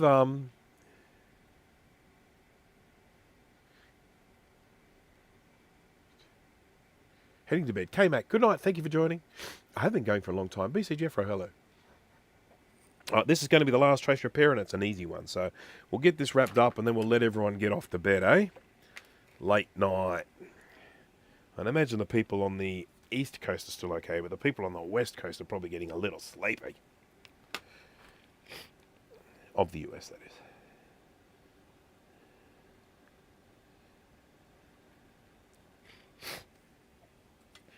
Alright, so let's get some flux on here. And once again, this is the Hydra MA that I'm using at the moment. This was one of the ones that came out really good in the test. It's water soluble, nice and easy to clean off. A little bit more expensive than the fluxes, which is one of the reasons why it didn't actually get the top score. But you can see it's pretty clear as well. And it smells delicious. Might go a little bit further up on this one. Let's go from an angle here. Stay. Thank you. There's something on the roof of the shed. Probably a raven, because whatever it is sounds heavy. I need my other pair of tweezers.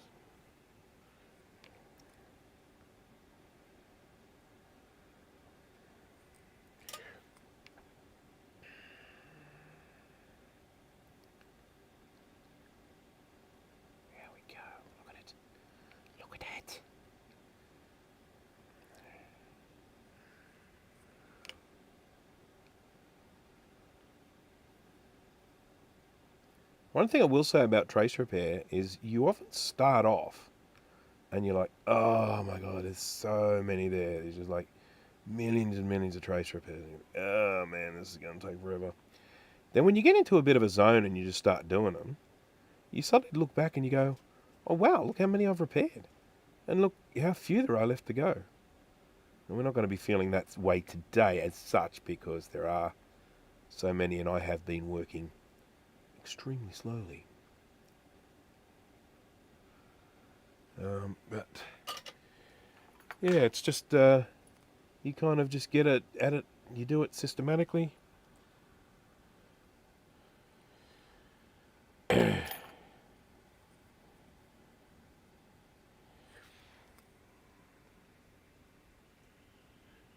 It would use a conductive pen that was tintable for trace repair, and you just draw a line. Just get a ruler out and draw a line to create a new trace. That'd be kind of cool.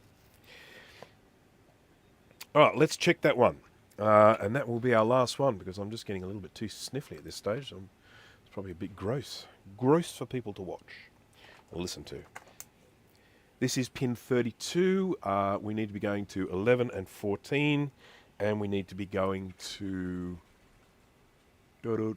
24 of the video ROM. It's also going to the 2 vias. And it's also going to UD8 video marks. So let's just try that pin 32. And he is going to 11. Yay! And he is going to 24. 28, 27, 26, 25, 24. Yay! And then we'll go up here and we'll just check UD8 pin 13. UD8 pin 13. 9, 10, 11, 12, 13. That is one crusty pin. Is it? Am I looking at the right thing? Always got to check that. 13 of UD8. 8, 9, 10, 11, 12, 13. I'm not convinced here that it is actually a trace break, because I'm telling you, this is so grubby.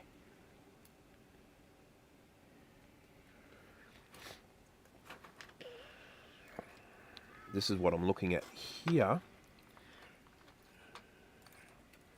UD8. See, look how bad this is. Look, that's terrible. Oh no. Oh no. I really should take this off and clean it properly. So that's pin 9, 10, 11, 12, 13.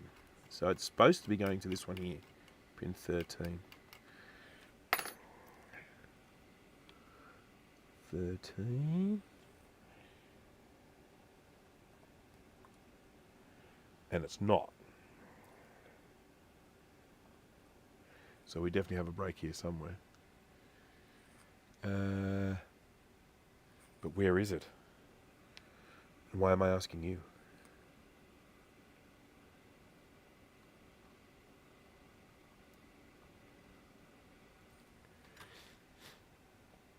What about UJ11 swim? Stuff it. I can't be bothered looking now. We'll come back to that one next time when we do the next one.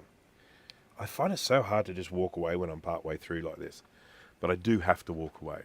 There's just no two ways about it. I need to eat food for sustenance. And start thinking about what I'm going to cook for dinner, and got other stuff to do as well. I'm going to be probably testing I'm going to head up and I'm going to grab a 7300. I'm going to take that up into the house. A bit big for setting up down here. And I'm going to plug in this little PC card thingy that I was working on a few streams ago. This is where we had some busted pins, and we figured that those busted pins were actually not needed, so we've just left them off. And I've got the cable now to test this so that I can see if this will allow me to have a working PC inside a Mac, which is what we all love. And so I'm going to test that a little bit later. I would like to do that on a live stream, but space is a bit of an issue.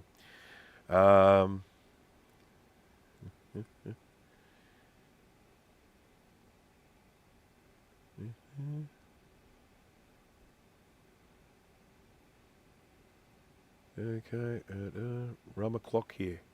Rum and Coke o'clock. Oh, geez, I tell you, you should come to Australia. That's our national drink. Bundy and Cola, Bundy and Coke.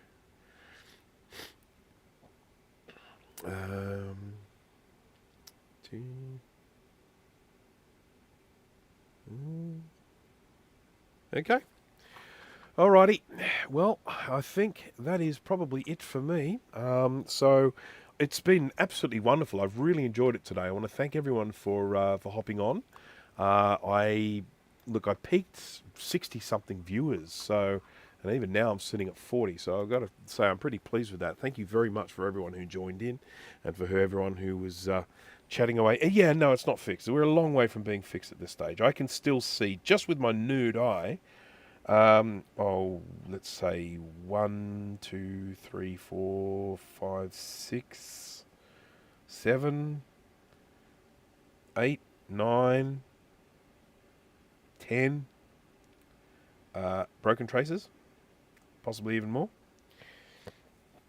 We are very far away from being finished, so I do apologise to everyone. But, we had to start somewhere, and it'll be part of a project. So there we go. That was part 1. We've got part 1 done. Yay! So, thank you to everyone for joining. Thank you for keeping the chat nice and lively. I really did enjoy it. There was lots of fun stuff in there today, lots of laughs and all that sort of stuff.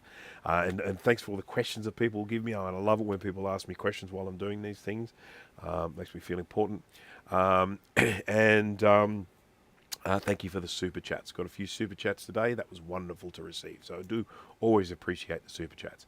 So everyone have a really good night, morning, whatever it happens to be. Sleep, and I will probably be live streaming in only a few days. I will probably live stream this weekend. This was a bonus live stream because it's a public holiday here in Sydney. So, or in Australia, I should say. So have a, and sorry for the sniffles. Sorry for the silly voice, the croaky voice and all that sort of stuff.